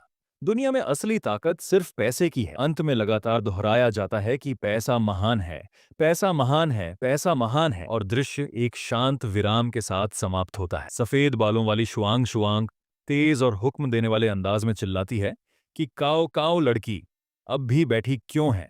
क्या वह डर के मारे कांप रही है? वह उसे तुरंत खड़े होकर सजा स्वीकार करने का आदेश देती है। फिर वह जोश में बताती है कि उसे पूरा सेट करना होगा। बड़ा पेंडुलम, मुड़ना और घूमना, एक घोड़ा पोज, खुलना और बंद होकर कूदना, सब कुछ एक साथ। इन सब के बीच काओ काओ की चेहरा शांत लेकिन गंभीर दिखाई देता है, जैसे वह इस आदेश का जवाब देने से पहले भीतर ही भीतर कुछ सोच रही हो। लंबी छोटी वाली काओ काओ घबराई सी आवाज में मिस्टर टू पुअर से माफी मांगती है। वह कहती है कि वह गलत थी और उसे अभी जो लात मारी थी ऐसा नहीं करना चाहिए था। अब वह पूरी तरह आदेश मानने के लिए तैयार दिखती है। उधर से जोरदार आवाज आती है, उसे कूदने का निर्देश दिया जाता है और वह घबराहट और मजबूरी में एक साफ सुथरी छलांग लगाने की कोशिश करती है। आसपास लोग मजे लेते हुए बातें करते हैं कि दूसरी सूची के भाई अब भी गुस्से में दिख रहे हैं। कोई हंसते हुए पूछता है कि क्या अब कम हारोगे शूशाओ? भीड़ में कुछ लोग उत्साह से चिल्लाने लगते हैं, मिस्टर टू पुअर की जय, मिस्टर टू पुअर कमाल हैं। वातावरण में मजाक, दबाव और अजीब तरह की श्रद्धा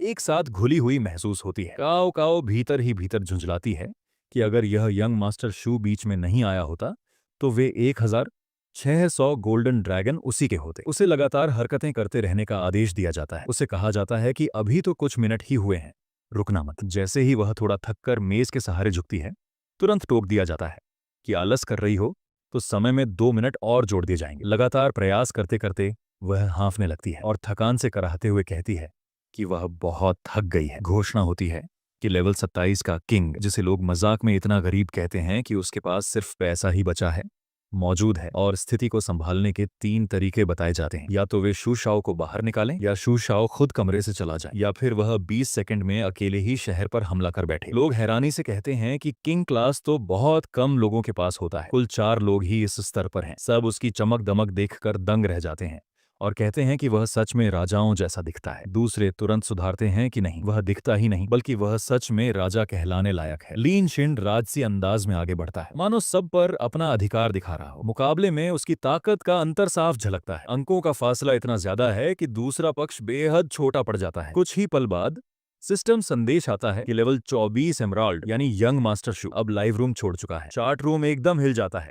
सबको यकीन नहीं होता कि यंग मास्टर शू को किसी ने नहीं निकाला, बल्कि वह खुद अपमानित होकर बाहर चला गया। लोग दंग रह जाते हैं और कहते हैं कि पैसा सच में कमाल की चीज है। शू शाओ को हराने के बाद टू पुअर भाई तो एक ही लड़ाई में मशहूर हो गया। घोषणा होती है कि पीके अब खत्म हो चुका है और जीत शुआंग शुआंग की तरफ रही है। इस जीत के साथ खुशी की लहर दौड़ जाती है। शुआंग शुआंग उत्साह में चमक उठती है, मुस्कान के साथ दिल का इशारा बनाते हुए कहती है कि उन्होंने जीत हासिल कर ली है। वह बेहद खुश होकर टू पुअर भाई का तहे दिल से शुक्रिया अदा करती है, बार बार धन्यवाद करती है कि उसकी मदद से वह यह मुकाबला जीत पाई। पीके जीतने के कुछ ही देर बाद लीन शिन आराम से बिस्तर पर लेटा होता है कि उसका फोन लगातार बजने लगता है। घंटियों की तेज आवाज उसे चौंका देती है। वह फोन उठाकर देखता है तो नोटिफिकेशनों की बाढ़ आ चुकी होती है।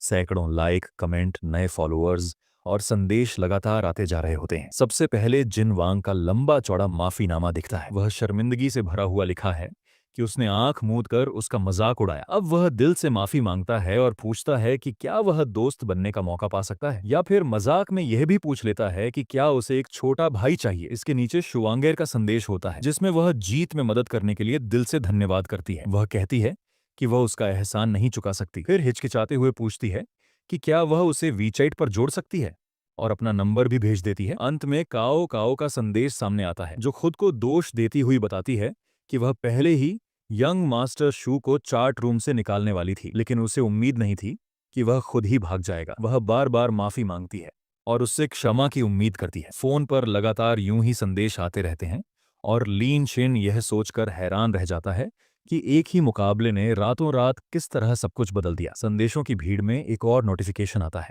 काओ काओ का। वह पहले की तरह माफी तो मांगती ही है, लेकिन इस बार उसका लहजा और भी नरम और मीठा हो जाता है। वह लिखती है कि प्रोफाइल देखकर पता चला कि वह यान जियांग सिटी का रहने वाला है और संयोग से वह भी परसों उसी शहर फोटोशूट के लिए आने वाली है। अपनी गलती सुधारने के बहाने वह पूछती है कि क्या वह उसे डिनर पर बुलाकर माफी मांग सकती है। वह यह सब लिखते हुए मन ही मन बिल्कुल अलग सोचों में डूबी होती है। उसे इस बात की बिल्कुल परवाह नहीं कि उसने पी के हारा। उसे तो बस यह लगता है कि रूप, रंग और फिगर में वह शुआंग शुआंग से कहीं बेहतर है। उसके दिमाग में यह बात घूमती रहती है कि अगर वह उससे ऑफलाइन मिल ले तो भविष्य में वह उस पर पैसे खर्च करने से क्यों हिचकिचाएगा। उसकी सोच धीरे धीरे लालच और आत्मविश्वास के मिले जुले रंगों में डूबने लगती है। लीन शिन अपने फोन को देखते हुए सोचता है कि काम बहुत कम है और कैशबैक की रकम भी पर्याप्त नहीं है। शायद यही तरीका है तकिए पर सिर रखकर सो जाने का। वह खुद को गरीब मानते हुए हल्की मुस्कान के साथ फोन स्क्रॉल करता रहता है। फिर काओ काओ को जवाब देते हुए लिखता है, जरूर। उधर काओ काओ अपने फोन में जवाब देखते हुए शर्म से लाल होकर मुस्कुराती है, खुशी के मारे चेहरा छिपा लेती है और कहती है कि उसे पहले से पता था। वह उत्साह से भरी हुई कहती है कि परसों भाई से मिलने वाली है और वह बेसब्री से उस पल का इंतजार कर रही है। फिर वो फोन को पास लाकर एक किस दे देती है। उसके शब्दों में प्यार और तड़प साफ झलकती है। फिर हम अगले सीन में देखते हैं। सुबह का शांत माहौल है। इमारतों के ऊपर हल्की धूप फैल रही है। अंदर लिन शिन आराम से उठता है, हाथ फैलाते हुए गहरी जम्हाई लेता है। वह खुश होकर सोचता है कि उसने बहुत दिनों बाद इतनी आरामदायक नींद ली है। उसी समय उसका फोन बजता है। सुबह के 7:35 है और उसे एक नया संदेश मिला है। डॉर्म में बाकी लड़के भी अपनी अपनी जगहों पर मौजूद हैं। कोई बेड पर बैठा है तो कोई खड़ा है, कोई अभी अभी नींद से उठा है। तभी उनमें से एक कहता है, लिन शिन, चलो नाश्ता करने चलते हैं सब साथ में। लिन शिन हल्की मुस्कान के साथ अपना फोन उठाते हुए कहता है, तुम लोग चले जाओ, मेरे लिए नाश्ता एक लड़की लेकर आने वाली है। यह सुनकर कमरे में बाकी लड़के एकदम से चौंक जाते हैं। तीनों की आंखें अविश्वास से फैल जाती हैं, जैसे ये खबर किसी बड़े धमाके से कम ना हो। उसकी रूममेट आपस में फुसफुसाने लगते हैं। कोई नाराज होकर कहता है कि उसे उम्मीद नहीं थी कि लिन शिन इतनी सुबह बकवास करना शुरू कर देगा। दूसरा बताता है कि उसने सुना था कि कल ही लियू चेंग ने लिन शिन को छोड़ दिया था और कल रात उसे खुश देखकर लगा था कि वह ठीक है। तीसरा उलझन में कहता है, वह कैसे ठीक हो सकता है, उसे तो अभी अभी छोड़कर गई है। फिर वे तय करते हैं कि आज रात उसके साथ बैठकर थोड़ा पिएंगे ताकि वह दिल खोलकर रो सके। लिन शिन बस हल्के से हूं कहकर सहमति जताता है, चेहरे पर एक शांत सी मुस्कान लिए। इसके बाद दृश्य लड़कियों के हॉस्टल के प्रवेश द्वार की ओर बदल जाता है, जहां कुछ लड़के खड़े किसी का इंतजार कर रहे हैं और नाश्ते के पैकेट लिए इकट्ठे खड़े हैं। एक लड़का दूसरे से पूछता है, तुम भी नाश्ता देने आए हो? दूसरा जवाब देता है, यह नाश्ता तो क्लास की सुंदरी लियू चैंग के लिए है। तीसरा लड़का बताता है कि वह यह नाश्ता लुओ याशी को देने आया है। सभी एक दूसरे को देखकर हैरान होते हैं, वाह क्या संयोग है। फिर वे बातें करने लगते हैं कि क्या उन्होंने कल रात लियू चेंग की पोस्ट देखी थी। कोई उत्साहित होकर कहता है, वह अब सिंगल है। दूसरा जोड़ता है कि सुना है लियू चेंग को किसी वांग नाम के लड़के ने धोखा दिया और अब उसका दिल टूटा हुआ है। इस समय उसे जीतना आसान हो सकता है। फिर वे लुओ याशी की पोस्ट के बारे में बात करते हैं, जहां उसने लिखा था कि उसे एहसास हुआ है कि जिस व्यक्ति की वह तलाश में थी वह तो हमेशा उसके पीछे मौजूद था। एक लड़का अचानक गर्व में भरकर कहता है कि जरूर लुओ याशी को पता चल गया होगा कि वही है जो हमेशा चुपचाप उसके लिए सब करता आया है और उसी वजह से उसने वह पोस्ट डाला होगा। वह उत्साह में लगभग चिल्ला देता है, वह मैं हूं, बिल्कुल मैं।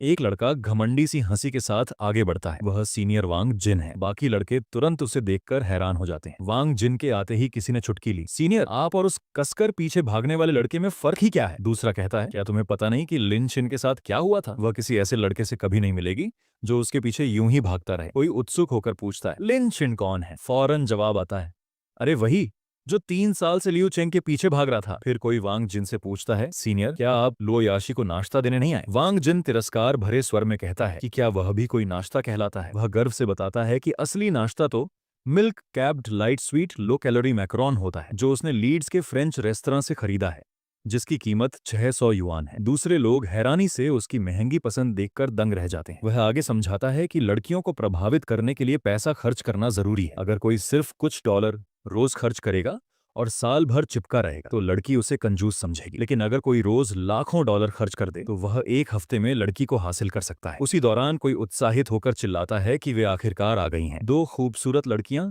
लियू चेंग और लुओ याशी मुस्कुराते हुए सीढ़ियों से नीचे उतरती हैं। उनकी उपस्थिति से माहौल मानो चमक उठता है। जैसे ही वे नीचे पहुंचती हैं, लड़कों का समूह होने से देखकर मंत्रमुग्ध हो जाता है। लड़के उत्साह से एक दूसरे से आगे बढ़कर उनसे बात करने की कोशिश करते हैं। कोई चेंग चेंग के लिए नाश्ता लाया है तो कोई याशी को पुकारता है। वांग जिन खुशी से कहता है कि शीशी आज और भी सुंदर लग रही है। वो गर्व से अपना डिब्बा आगे बढ़ाकर बताता है कि उसने उनके लिए लीड्स के फ्रेंच रेस्तरां से लाइट स्वीट और लो कैलोरी मैक्रोन्स खरीदे हैं। लो याशी विनम्रता से वांग जिन को धन्यवाद देती है, लेकिन मुस्कुराकर कहती है कि उसका खाना तो पहले से ही आ रहा है। पास खड़ा वांग जिन खुशी से चमक उठता है जब वह उसका दिया हुआ नाश्ता स्वीकार करती है। बाकी लड़के आश्चर्य और ईर्ष्या भरी निगाहों से देखते हैं और कहते हैं कि यह तो वरिष्ठ होने का ही असर है, उससे ऐसी उम्मीद की ही जाती है। उसी दौरान लीन शिन और उसके दोस्त हंसते हुए वहां से गुजर रहे थे। तभी वांग जिन सामने से उसे चिढ़ाते हुए आवाज देता है, ओहो भाई लिन शिन, अभी अभी आए हो क्या? लिन शिन थोड़ा हैरान होकर उधर देखता है। दूसरा लड़का व्यंग्य में पूछता है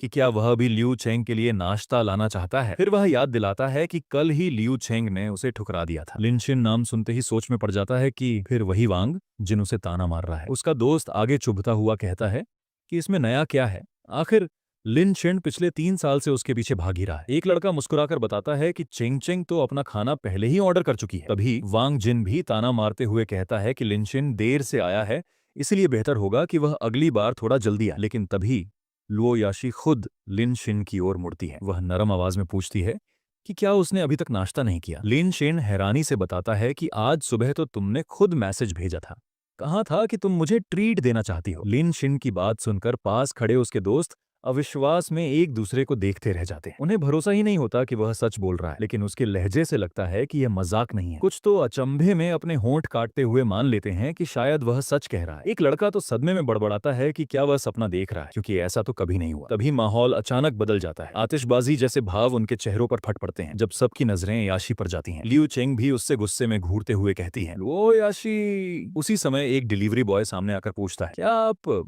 मिस लियू चेंग हैं? आपकी डिलीवरी आ गई है। लुओ याशी चमकती मुस्कान के साथ लिन शिन को अपना नाश्ता बढ़ाती है। वह बेहद प्यारे अंदाज में कहती है कि वह यह जरूर ट्राई करे। Milk cap light sweet low calorie Macron, सीधा लीड्स फ्रेंच रेस्टोरेंट का नाश्ता। उसके चेहरे पर खुशी और नरमाई देखकर मानो माहौल ही बदल जाता है। और तभी लिन शिन के लिए उसकी पसंदगी का स्तर +7% बढ़ने का संकेत भी साफ दिखाई देता है। लिन शिन तो जैसे ठिठक ही जाता है। हकबकाकर वह दोहराता है, मिल्क मिल्क कैप। हाथ में बॉक्स लिए उसका चेहरा लाल पड़ जाता है। वह अवाक सोचने लगता है कि उसने तो बस नाश्ता दिया है, फिर उसकी पसंदगी बढ़ कैसे गई। लिन शिन को पुकारते हुए लियू चेंग उसके पास आती है। वह उसे एक सुंदर सी गिफ्ट बॉक्स देती है और मुस्कुराते हुए कहती है कि यह हैन्यू यूजिया का 368 युआन वाला नाश्ते का सेट है, जो उसने खास तौर पर उसी के लिए लिया है। वह झिझकते हुए अपने कल के बर्ताव के लिए माफी भी मांगती है। लिन शेन कुछ सोच में पड़ जाता है, लेकिन लियू चेंग आगे बढ़कर उसके सामने अपनी भावनाएं खोलकर रख देती है। वह कहती है कि पिछले 3 सालों से लिन शिन के लगातार उसके पीछे लगे रहने से वह सचमुच बहुत प्रभावित हुई है। वह मानती है कि पहले वह बहुत नादान थी और उसकी भावनाओं को ठीक से समझ नहीं पाई। उसकी आवाज में सच्चाई है। वह लिन शिन की ओर देखते हुए पूछती है कि क्या वह उसे माफ कर देगा। लिन शिन के मन में गुस्सा और दृढ़ता की लहर उठती है। वह सोचता है कि क्या वह सच में मुझसे उम्मीद कर रही है कि मैं उसे माफ कर दूं और फिर से वैसा ही बन जाऊं जैसा पहले था, उसके पीछे पीछे घूमने वाला एक वफादार कुत्ता जैसा लड़का। वह खुद से ही जवाब देता है कि ऐसा कभी नहीं होगा। वह अब पहले जैसा नहीं रहा। वह अपने इरादों में साफ है। लियू चेंग उसके करीब आती है, लेकिन वह हल्का सा हटकर कह देता है कि वह बहुत पास खड़ी हो रही है और अगर उन्हें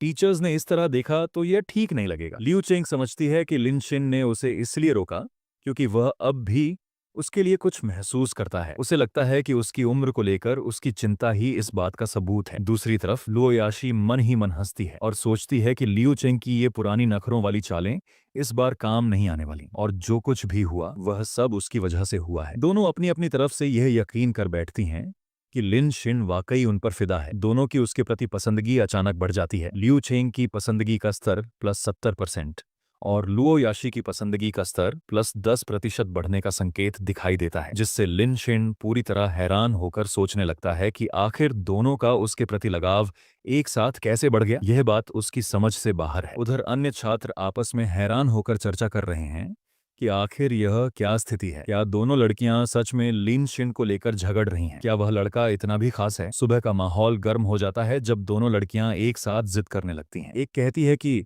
लिन शिन मेरा नाश्ता खाओ, जबकि दूसरी जोर देकर कहती है कि लिन शिन को उसका नाश्ता खाना चाहिए। दोनों के बीच अनकही प्रतिस्पर्धा साफ झलकती है और लिन शिन बीच में खड़ा असमंजस में पड़ जाता है। दोनों की खींचतान से परेशान होकर वह जल्दबाजी में पीछे हटता है और पार्क की बेंच पर बैठते हुए फिसल जाता है। अचानक हुई इस स्थिति से वह घबरा उठता है, जबकि माहौल और भी अजीब बन जाता है।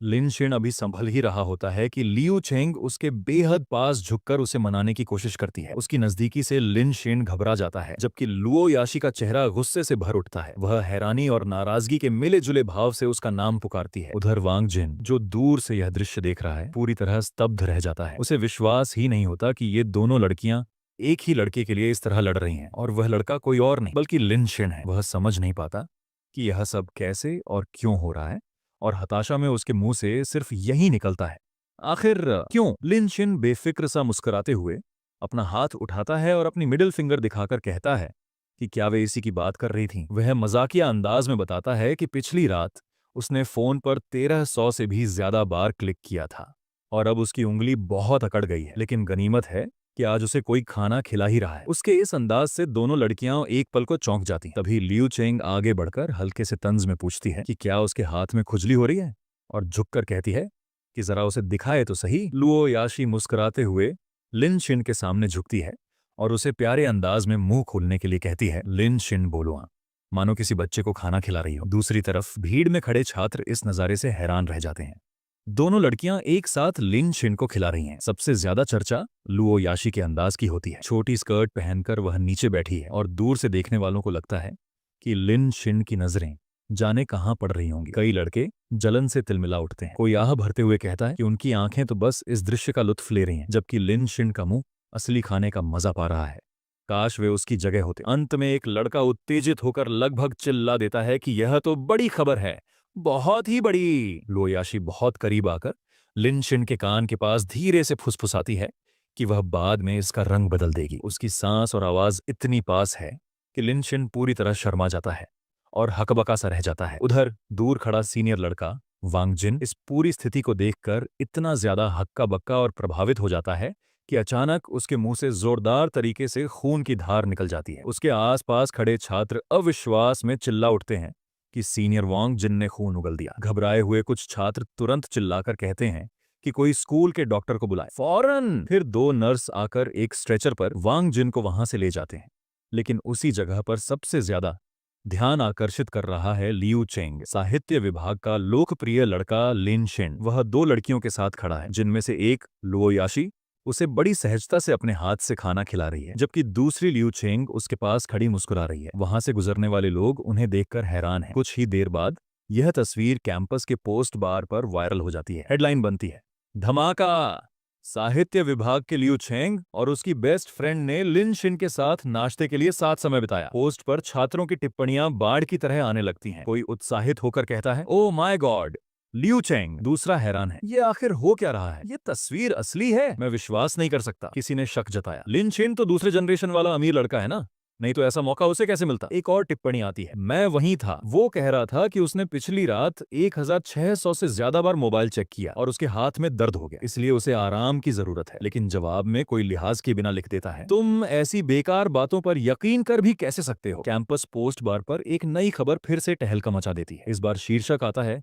कि लियोपार्ड टूथ गर्ल को पी के मुकाबले में किसी बिग ब्रदर ने 24 मिलियन के गिफ्ट दिए। तस्वीर में 1600 गोल्डन ड्रैगन जैसी महंगी वर्चुअल भेंट दिखाई देती है। छात्र तुरंत अटकलें लगाने लगते हैं कि आखिर इतना पैसा भेजने वाला रहस्यमय व्यक्ति कौन हो सकता है। फिर चर्चा का रुख तुरंत लिन शिन की ओर मुड़ जाता है। कोई संदेह जताता है कि कहीं वह रहस्यमय बिग ब्रदर वही तो नहीं। लोग व्यंग्य करने लगते हैं कि लिन शिन तो खुद ही अक्सर ध्यान पाने के लिए ऐसा करता है, ताकि बाद में लियू चेंग का उसके साथ नाश्ता करना सबको स्वाभाविक लगे। फिर कुछ लोग ताने मारते हैं कि लड़कियों द्वारा किसी लड़के को अपने हाथों से नाश्ता खिलाना किस बात का सामान्य व्यवहार है। कोई तो यह भी लिखता है कि उन्हें कभी पता ही नहीं था कि जब कोई लड़की पहल करती है तो यह कितना चकित कर देने वाला होता है। बात बात में सब निष्कर्ष निकाल लेते हैं, तुम्हें पता ना हो, मुझे पता ना हो, लेकिन लिन शिन को जरूर पता होगा। इसी अफवाह भरे माहौल के बीच लिन शिन के दोस्तों में से एक घबराए हुए स्वर में उसके पास आकर बताता है कि वह डिपार्टमेंट बार की खबरों में छा गया है और अब पत्रकारिता विभाग के लोग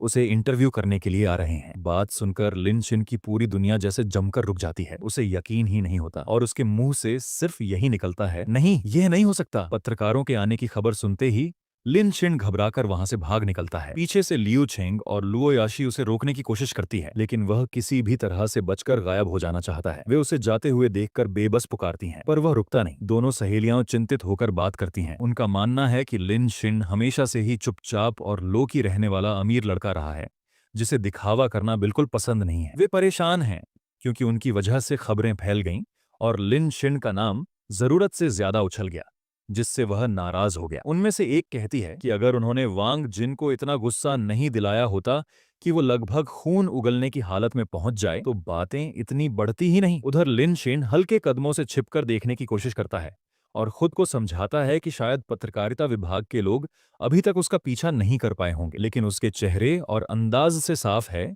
कि वह बुरी तरह घबराया हुआ है और चाहता है कि यह मीडिया हंगामा बस किसी तरह खत्म हो जाए। भाग दौड़ और अफवाहों के बीच अचानक लिन शेन को एक संदेश मिलता है काओ काओ की। वो पहले एक पिक भेजती है, फिर वह लिखती है, ब्रदर कियान, मैं आज रात 7:30 यानजियांग एयरपोर्ट पर पहुंचूंगी। और वह पूछती है कि क्या वो उसे लेने आएगा। संदेश में उसकी मासूम उत्सुकता और भरोसा साफ झलकता है। संदेश पढ़ते ही लिन शिन के चेहरे पर गलतफहमियों और कैंपस ड्रामा से हटकर एक अलग ही तरह की खुशी झलकती है। उसके मन में अपने आप एक टैग जैसा उभरता है। वह मानता है कि वह हमेशा पैसे खर्च करने वाला, मदद करने वाला टूल मैन बनकर रह गया है। फिर भी उसके दिल में कोई शिकायत नहीं, बल्कि वह इस बार उससे मिलने के लिए सच्चे मन से उत्साहित है। वह मोबाइल हाथ में पकड़े हल्की मुस्कान के साथ खुद से सोचता है कि वह उससे मिलने का बेसब्री से इंतजार कर रहा है। कैंपस में चल रही गपशप से बिल्कुल अलग उसके दिल में अब सुकून और उम्मीद की भावना भर जाती है। फिर सीन शिफ्ट होता है एयरपोर्ट पर। एयरपोर्ट की लॉबी में लोगों की भीड़ थी। ट्रॉली खींचते यात्री, इधर उधर भागते कदम और इंतजार की बेचैनी चारों तरफ फैली हुई थी। उसी भीड़ के बीच लीन शेन खड़ा था, हाथ में फोन लिए हुए, निगाहें लगातार सामने आती जाती लोगों पर टिकी हुई थी। उसने कहा था कि विमान पहले ही एयरपोर्ट पहुंच चुका है, फिर भी अब तक वह उसे दिखाई क्यों नहीं दी? क्या बिना किसी फिल्टर, बिना किसी तस्वीर के सहारे उसे पहचान पाना इतना मुश्किल है? यही सवाल उसके मन में घूम रहा था और हर गुजरते चेहरे के साथ उसकी बेचैनी और गहरी होती जा रही थी। भीड़ के बीच एक लड़का आगे बढ़ते हुए काओ काओ को बोला कि वह कहाँ जा रही है और अपनी बेंटा कार में छोड़ देने की पेशकश करने लगा। उसने हल्की मुस्कान के साथ विनम्रता से मना कर दिया और कहा कि सच में कोई जरूरत नहीं है। फिर भी वह लड़का रुकने को तैयार नहीं था। हैरानी से पूछ बैठा कि वह उससे इतनी औपचारिकता क्यों बरत रही है। उसी पल दूर से उसे दिखते ही लीन शिन की आंखें चमक उठी। यही वह थी। अचानक किसी ने उसका हाथ पकड़ने की कोशिश की और वह चौंक कर पीछे मुड़ी। बालों की छोटी हवा में लहराई, कदम डगमगाए और उसका दिल तेजी से धड़क उठा। उसे ढूंढ लिया गया था। लीन शिन आगे बढ़ा और सख्त आवाज में बोला कि वह उसके साथ नहीं जाना चाहती, तो उसे जबरदस्ती क्यों किया जा रहा है। अचानक सामने खड़े लड़के का चेहरा तमतमा उठा। वह झुंझलाकर बोला कि उसे दूसरों के मामलों में दखल देने का कोई हक नहीं है, वह तो बस उसका फैन है। उसके पीछे खड़ी लड़की ने राहत की सांस ली और ध्यान से उसे देखा। फिर उसकी आंखें फैल गईं, जैसे कोई जानी पहचानी चीज याद आ गई हो। उसने उत्साहित होकर कहा कि क्या वह कियान भाई है, क्योंकि उसके कपड़े बिल्कुल वही हैं जो उसने वीएक्स पर देखे थे। वह पल भर के लिए चौंका, फिर हल्के से बोला कि हाँ वही है। यह सुनते ही सामने खड़ा लड़का सन्न रह गया। उसकी आंखें फटी रह गईं, आवाज कांप उठी। वह अविश्वास में बुदबुदाया कि क्या सच में वह मिस्टर कियान है। पीछे खड़ा वह लड़का शर्म से झुक गया और कांपती आवाज में माफी मांगने लगा। उसके चेहरे पर पछतावे और डर के साफ भाव थे। आगे खड़ी लड़की ने कियान का हाथ थाम लिया और राहत भरी सांस के साथ उसे धन्यवाद दिया कि उसने उसे उसके ही फैन से बचा लिया। वह हल्की मुस्कान के साथ मन ही मन बड़बड़ाई कि क्या सिर्फ कुछ तोहफे भेज देने से ही वह उसे अपनी बेंटा कार में बैठाने का हक समझ बैठा था। उसके शब्दों में हल्की शरारत भी थी और तंज भी। चलते हुए वह कियान को चुपचाप देखने लगी। उसने हमेशा उसे 40 के आसपास का एक गंभीर और बेहद सफल बिजनेसमैन समझा था, लेकिन सामने खड़ा इंसान तो जवान और हैरान कर देने वाला आकर्षक था। यह सोचकर उसके दिल की धड़कन तेज हो गई। कियान ने उसकी तरफ देखा और सहजता से कहा कि वह उसे कियान भाई कहने की जगह लिनशिन कहकर बुला सकती है। साथ ही यह भी जोड़ा कि उसने भी उम्मीद नहीं की थी कि वह असल जिंदगी में इतनी खूबसूरत होगी। यह सुनते ही वह मुस्कुरा उठी और मन ही मन मान गई कि लिनशिन सच में बातों का उस्ताद है। अचानक एक हल्की सी घंटी की आवाज गूंजी, जैसे किसी अदृश्य सिस्टम ने सक्रिय होकर संकेत दिया हो। उसी पल उसके सामने अदृश्य स्क्रीन खुला। काउंटर अटैक मिशन शुरू हो चुका है। उसकी आंखों में आत्मविश्वास की चमक उभर आई। अब वह सिर्फ एक साधारण लड़की नहीं थी, बल्कि इस खेल का अहम हिस्सा बन चुकी थी। उसके सामने सारी जानकारी साफ थी। नाम लू शुइया, जिसे काओ काओ कहा जाता है। उम्र 21 साल, लंबाई 170 सेंटीमीटर, वजन 48 किलो। नियम भी तय थे, जैसे ही उसकी पसंद 90% से ऊपर पहुंचेगी, मेजबान को खर्च किए गए काउंटर अटैक गोल्ड का 10% व्यक्तिगत संपत्ति के रूप में मिलेगा। और जब यह पसंद 100% तक पहुंचेगी तो स्थिति बदल जाएगी। मेजबान और लक्ष्य के बीच का रिश्ता भी पूरी तरह रूपांतरित हो जाएगा। फिलहाल आंकड़ा वहीं ठहरा था। वर्तमान पसंद 30%। खेल शुरू हो चुका था और अब पीछे हटने का कोई रास्ता नहीं था। काओ काओ, मैं यहाँ हूँ। भीड़ के बीच एक आदमी हाथ उठाकर आवाज लगाता है। उसे देखते ही सामने से सवाल आता है, मिस्टर जाओ, आप यहाँ कैसे? काओ काओ हल्की मुस्कान के साथ पास खड़े व्यक्ति की ओर इशारा करता है। भाई कियान, ये मिस्टर जाओ हैं। लाइव ब्रॉडकास्ट रूम में इन्होंने मुझे ढेर सारे गिफ्ट्स दिए थे। मिस्टर जाओ आगे बढ़ते हैं और आत्मीयता से कहते हैं, बिल्कुल, मैं तुम्हें लेने ही आया हूँ। टैक्सी बुलाने की क्या जरूरत थी? फिर उनकी नजर अचानक काओ काओ के साथ खड़ा लीन शिन पर जाता है। वे थोड़ा चौंक कर पूछते हैं, लेकिन ये कौन है? लीन शिन शांत स्वर में कहता है, मैं अपनी छोटी सी गाड़ी चलाकर यहाँ आया हूँ। यह सुनते ही काओ काओ हैरानी से उसकी ओर देखती है। वह थोड़ा झिझकते हुए आगे कहता है, अगर चाहो तो मैं तुम्हें छोड़ देता हूँ। सामने से तुरंत उत्साहित आवाज आती है, ओह धन्यवाद, लेकिन फिर मेरी उस छोटी गाड़ी का क्या होगा? रात के सन्नाटे में सड़क पर अचानक तेज रफ्तार का शोर गूंज उठता है। आगे एक शानदार रोल्स रॉयस की महंगी कार रास्ता चीरती हुई बढ़ रही होती है। उसके पीछे दूसरी गाड़ियां भी साथ साथ दौड़ रही हैं और उसी कार की छत पर हवा को चीरते हुए नीली रंग की वही छोटी गाड़ी पूरे आत्मविश्वास के साथ आगे बढ़ती चली जाती है। कार के अंदर बैठे बैठे मिस्टर झाओ चुपचाप सामने देख रहे होते हैं, लेकिन उनके मन में विचारों का सैलाब उमड़ रहा होता है। यह लड़का मुश्किल से 20-22 साल का लगता है और इसके कपड़े भी साधारण हैं, जिनकी कीमत शायद कुछ ही डॉलर होगी। क्या यही वो इंसान है जिसने लाइव ब्रॉडकास्ट में 20 मिलियन से ज्यादा खर्च कर दिए थे? वे हल्की मुस्कान के साथ मन ही मन सोचते हैं, मुझे नहीं पता था कि मिस्टर कियान इतने लोकी रहते हैं। यही तो असली सादगी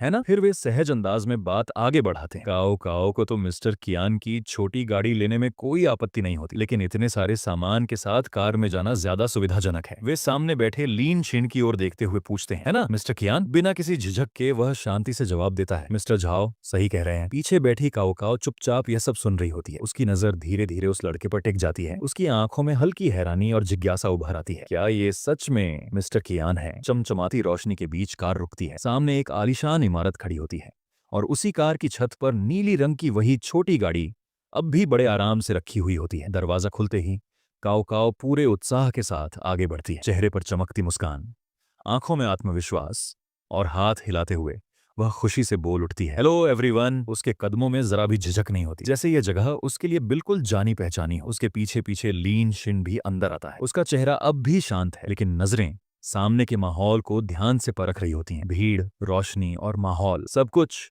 उसके लिए सामान्य सा लगता है। लड़की की बेफिक्र मुस्कान और उसके आत्मविश्वासी अंदाज के सामने उसके साथ चल रहा यह साधारण सा लड़का और भी रहस्यमय लगने लगता है। कमरे में हलचल मच जाती है। किसी की आवाज उत्साह से गूंज उठती है, मुख्य किरदार आखिरकार आ ही गया। दूसरी तरफ से हंसी के साथ टिप्पणी आती है, काओ काओ तो दिन ब दिन और भी खूबसूरत होती जा रही है। टेबल पर बैठे लोगों की नजर नए आए लोगों पर टिक जाती है। कोई हल्की नाराजगी के साथ कहता है, वैसे तुम काफी देर से आए हो, और ये कौन है तुम्हारे साथ? तुरंत जवाब मिलता है, ये भाई कियान है, वही जिन्होंने लाइव ब्रॉडकास्ट में 20 मिलियन से ज्यादा खर्च किए थे और पिछली रात लाइव में शाओ सू को भी हरा दिया था। यह सुनते ही कमरे में सन्नाटा छा जाता है। फिर अचानक अविश्वास से भरी आवाज गूंजती है, क्या ये सच में मिस्टर कियान हैं? कोई तुरंत टोका लगाता है, बहुत ही कम उम्र के हैं। भीड़ के बीच से एक गंभीर स्वर उभरता है, मैं काफी समय से मिस्टर कियान की प्रशंसा करता आ रहा हूँ। उन सब के बीच भाई कियान की आंखों में हल्की समझ और ठहराव झलकता है। वह मन ही मन सोचता है, समझ गया, उसने कहा था कि वह मुझे डिनर पर आमंत्रित कर रही है ताकि पिछली बातों की भरपाई कर सके। उसकी नजर और गहरी हो जाती है, जैसे आने वाली शाम सिर्फ एक साधारण डिनर नहीं होने वाली हो। वह शांत स्वर में कहती है, असल में आज मैं उन बड़े लोगों से मिलने वाली हूँ जिन्होंने लियोपार्ड टीथ में मुझे ढेर सारे गिफ्ट्स दिए थे। उसकी आंखों में कृतज्ञता और सच्चापन झलकता है। ये काओ काओ की तरफ से एक बड़ा डिनर है, सबके लिए। किसी के मन में विचार उठता है, इस लड़की में सच में बहुत दिल है। टेबल पर बैठे लोगों के बीच अचानक चर्चा छेड़ जाती है। कोई मुस्कुराते हुए पूछता है, मिस्टर झाओ, आपने कहा था कि मिस्टर कियान काओ काओ को लेने एयरपोर्ट छोटी गाड़ी से आए थे। तुरंत ठहाका गूंज उठता है, हा हा हा, ऐसा कैसे हो सकता है? कोई मजाक उड़ाते हुए कहता है, ये जरूर मिस्टर कियान का काओ काओ पर किया गया मजाक होगा। एक और आवाज तंज कसते हुए जुड़ती है, जो आदमी गिफ्ट्स में 20 मिलियन से ज्यादा खर्च कर चुका हो, उसके पास कार खरीदने के पैसे कैसे नहीं हो सकते? हंसी और हैरानी के बीच माहौल हल्का लगता है, लेकिन वहीं कहीं एक अनकहा सवाल भी हवा में तैर रहा होता है, क्या यह सच में मजाक है या कुछ और? एक आदमी ठोड़ी पर हाथ रखकर सोचते हुए कहता है ना? फिर वह हिसाब लगाने लगता है, अगर 20 मिलियन कयान झोंग के लिए सिर्फ जेब खर्च है तो उसकी कुल संपत्ति कम से कम 1 बिलियन से तो ज्यादा ही होगी। वह आगे झुककर सामने बैठे युवक को ध्यान से देखता है और गंभीर स्वर में कहता है, मैं जियांग सिटी के बहुत से लोगों को जानता हूं, लेकिन मिस्टर कियान, आपने कहा था कि आपका उपनाम लिन है। अचानक उसकी आवाज सख्त हो जाती है। यान जियांग सिटी में लिन उपनाम वाला कोई भी बड़ा परिवार नहीं है। यह कहते हुए वह सीधे लीन शिन की ओर देखता है, जैसे उसके जवाब से सब कुछ साफ हो जाने वाला हो। वहीं दूसरी ओर लीन शिन शांति से बैठा रहता है। उसकी नजर नीचे झुकी हुई है। चेहरे पर हल्की सी मुस्कान उभर आती है, ना घबराहट ना जल्दबाजी, मानो सामने खड़े संदेह और सवाल उसके लिए कोई मायने ही ना रखते हो। कमरे में खामोशी छा जाती है और हर किसी की नजर अब उसी पर टिकी होती है। एक आवाज तीखे सवाल के साथ उठती है, प्रेसिडेंट चेन, अभी जो आपने कहा, क्या वो सच है? अगले ही पल गुस्से से भरी चीख गूंजती है, तुम पूरी तरह धोखेबाज हो और मुझसे मेरी छोटी गाड़ी तक उठवाते रहे। माहौल अचानक तनाव से भर जाता है। कोई झट से काओ काओ की ओर मुड़कर कहता है, काओ काओ, इसके झांसे में मत आना। दूसरी तरफ से एक और सवाल उछलता है, काओ काओ, क्या तुमने कभी असली मिस्टर कियान की तस्वीर देखी है? काओ काओ चुप रहती है। उसके चेहरे पर कोई भाव नहीं उभरता। हवा में जैसे कुछ टूटने की आवाज होती है। उसी समय काओ काओ की पसंदगी का स्तर -10 दिखाई देता है। उसके दिमाग में रास्ते की यादें उभर आती हैं। आते वक्त मैंने उसके मोबाइल पर नजर डाली थी, उसमें तो बस थोड़ा सा पैसा ही बचा हुआ दिख रहा था। उसका दिल हल्का सा सिहर उठता है। क्या वो अब भी मुझसे बदला ले रहा है? विचारों की परतों में एक और डर सिर उठाता है। कहते हैं कुछ अमीर लोग बेहद प्रतिशोधी होते हैं और उनकी सोच भी सामान्य नहीं होती। कमरे में शोर बना रहता है, आरोप लगते रहते हैं, लेकिन काओ काओ के भीतर अब शक और उलझन की खामोशी गहराती जा रही होती है। उसे इससे कोई फर्क नहीं पड़ता। आखिरकार वह आदमी कैसा भी हो, उसके लिए वह बस उसका चलता फिरता गुल्लक है। उसे बस इसी बात की चिंता है कि कहीं उसके पास उस पर खर्च करने के लिए पैसे कम न पड़ जाए। वह उसके और पास झुकती है, मीठी आवाज में कहती है कि उसकी फिक्र करने के लिए धन्यवाद, मगर फिर सवाल दाग देती है। शंघाई के 3 बड़े परिवारों में से एक लिन परिवार है, और क्या वह लीन शिन वही नहीं है जो शंघाई में लीन परिवार का सबसे छोटा मालिक कहलाता है? वह हल्की मुस्कान के साथ जवाब देता है, लगता है तुम मेरी चिंता कर रही हो, लेकिन असल में तुम मेरी पहचान जानना चाहती हो, है ना? वह शांत मुस्कान के साथ कहता है कि उसका लिन परिवार से कोई लेना देना नहीं है, बल्कि उसके पास तो उस पूरे लिन परिवार से भी कहीं ज्यादा पैसा है। यह सुनकर सामने वाले ठहाका लगाते हैं। उन्हें लगता है कि वह अब भी नाटक कर रहा है। कोई ताना मारते हुए कहता है कि शुआंग शुआंग पर जो पैसा वह उड़ाता है, शायद वह भी लॉटरी में जीता हुआ होगा। फिर व्यंग्य भरे अंदाज में जोड़ता है कि इसी वजह से वह शुआंग शुआंग से मिलने का अपॉइंटमेंट भी नहीं ले पाया और इसीलिए काओ काओ को धोखा देने यहां चला आया। वे हंसते हुए कहते हैं कि आखिरकार वह अब भी इस नाम और शोहरत का इस्तेमाल करके काओ काओ के साथ एक रात बिताने की कोशिश तो कर ही सकता है ना? तभी एक आदमी उसे घूरते हुए पूछ बैठता है, अगर सच में उसके पास लिन परिवार से भी ज्यादा पैसा है तो वह बताए कि वह आम तौर पर कैसी कार चलाता है और उसके पास कितनी सुपर कारों का कलेक्शन है। वह सहजता से कह देता है कि उसके पास कोई कार नहीं है। यह सुनकर काओ काओ चौंक जाती है। वह उसे अपने और करीब खींच लेता है और कानों के पास झुककर हल्की मुस्कान के साथ पूछता है कि उसे किस तरह की कार पसंद है, वह अभी इसी वक्त उसके लिए खरीद देगा। काओ काओ की आंखें फैल जाती हैं, दिल की धड़कन तेज हो जाती है। उसी पल सामने बैठे लोग भड़क उठते हैं। कोई चिल्लाकर पूछता है कि यह लड़का अपने हाथ आखिर कहाँ रखे हुए है। कोई ठहाका लगाते हुए कहता है कि अभी कार खरीदने की बात ऐसे कर रहा है जैसे सड़क बाजार से सब्जी लेने जा रहा हो। कानों की बौछार शुरू हो जाती है। ये सब बस दिखावा है, नए नए अमीर बनने वालों की हवा है। कोई व्यंग्य में कहता है कि एक ही बात में उसने मिस्टर चे को उनकी असली औकात से बाहर कर दिया। आखिर में एक आदमी ठंडी हंसी के साथ बोलता है, छोटे भाई, अमीर बनने का नाटक मत करो। काओ काओ मुस्कुराते हुए उसका सहारा ले लेती है और मीठी आवाज में कहती है कि सच में धन्यवाद लीन शिन भाई, मुझे फेरारी FS60 पसंद है। फिर वह हल्के से जोड़ती है कि अगर वह उसे यह देगा तो बदले में वह भी उतनी ही कीमत का तोहफा देगी। बाहर से सब कुछ उत्साह से भरा लगता है, लेकिन भीतर सच्चाई उलटी है। उसके प्रति उसका झुकाव -15% गिर चुका है। यह बनावटी अदाएं और अभिनय कुछ ही पलों में सब कुछ बिगाड़ सकते हैं। थोड़ी देर बाद वह फैसला कर लेता है। वह उठता है और शांत स्वर में कहता है कि ठीक है, वह वही कार खरीदेगा। काऊ काऊ पीछे से हाथ हिलाती है, चेहरे पर मुस्कान है, मानो उसे पूरा यकीन हो कि उसकी बात सच हो जाएगी। आधे घंटे बाद सब लोग बाहर खड़े हैं। पीछे से ताने गूंजते हैं, वो तो बस एक जोकर है।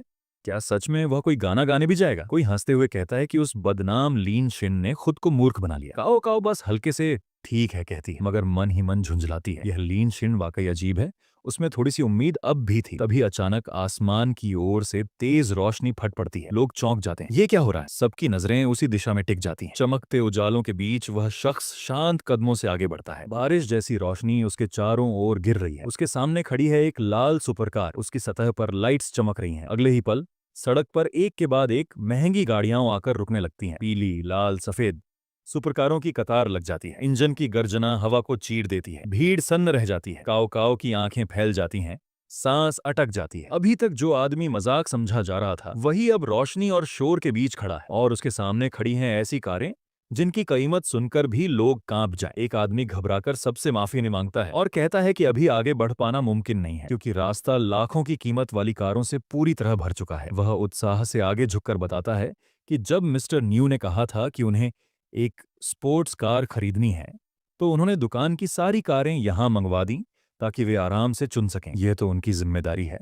उनकी स्पोर्ट्स कार सेल पूरी तरह सोच समझकर की जाने वाली सेवा के लिए जानी जाती है। इतना ही नहीं, लिन शाओ की संपत्ति को ड्रैगन बैंक के ब्लैक डायमंड कार्ड से सत्यापित किया जा चुका है। यह सुनते ही लोगों के चेहरे उड़ जाते हैं। कोई चिल्ला उठता है, ड्रैगन बैंक का ब्लैक डायमंड कार्ड? वह तो तभी मिलता है जब किसी के पास कम से कम 1 अरब की संपत्ति हो। कुछ लोग अब भी यकीन नहीं कर पाते और घबराकर पूछते हैं कि कहीं ये सारी कारें दिखावे के लिए किराए पर तो नहीं लाई गई। लेकिन तभी किसी की आवाज भारी यकीन के साथ गूंजती है, नहीं, वह बॉस न्यू को जानता है। वह इतनी इज्जत यूं ही नहीं दिखा रहे। इसके पीछे बस एक ही वजह हो सकती है, लिन शिन सच में एक बेहद अमीर आदमी है। वह उसे सामने खड़ा देखकर शांत स्वर में कहता है कि वह ठीक समय पर आ गई है। अभी अभी उसे पता चला है कि उसने जो फेरारी FI60 चुनी है उसकी कीमत सिर्फ 15 मिलियन से कुछ ज्यादा है, और इतनी सस्ती कार वह उसे भला कैसे दे सकता है। यह सुनकर काओ काओ अवाक रह जाती है। उसके होंठों से बस यही निकलता है, इतनी सस्ती। वह हल्की मुस्कान के साथ आगे बताता है कि मिस्टर न्यू का कहना है जिन्हें फेरारी FI60 पसंद आती है उन्हें फेरारी LF भी जरूर पसंद आएगी। फिर बिना झिझक आत्मविश्वास से भरी नजर के साथ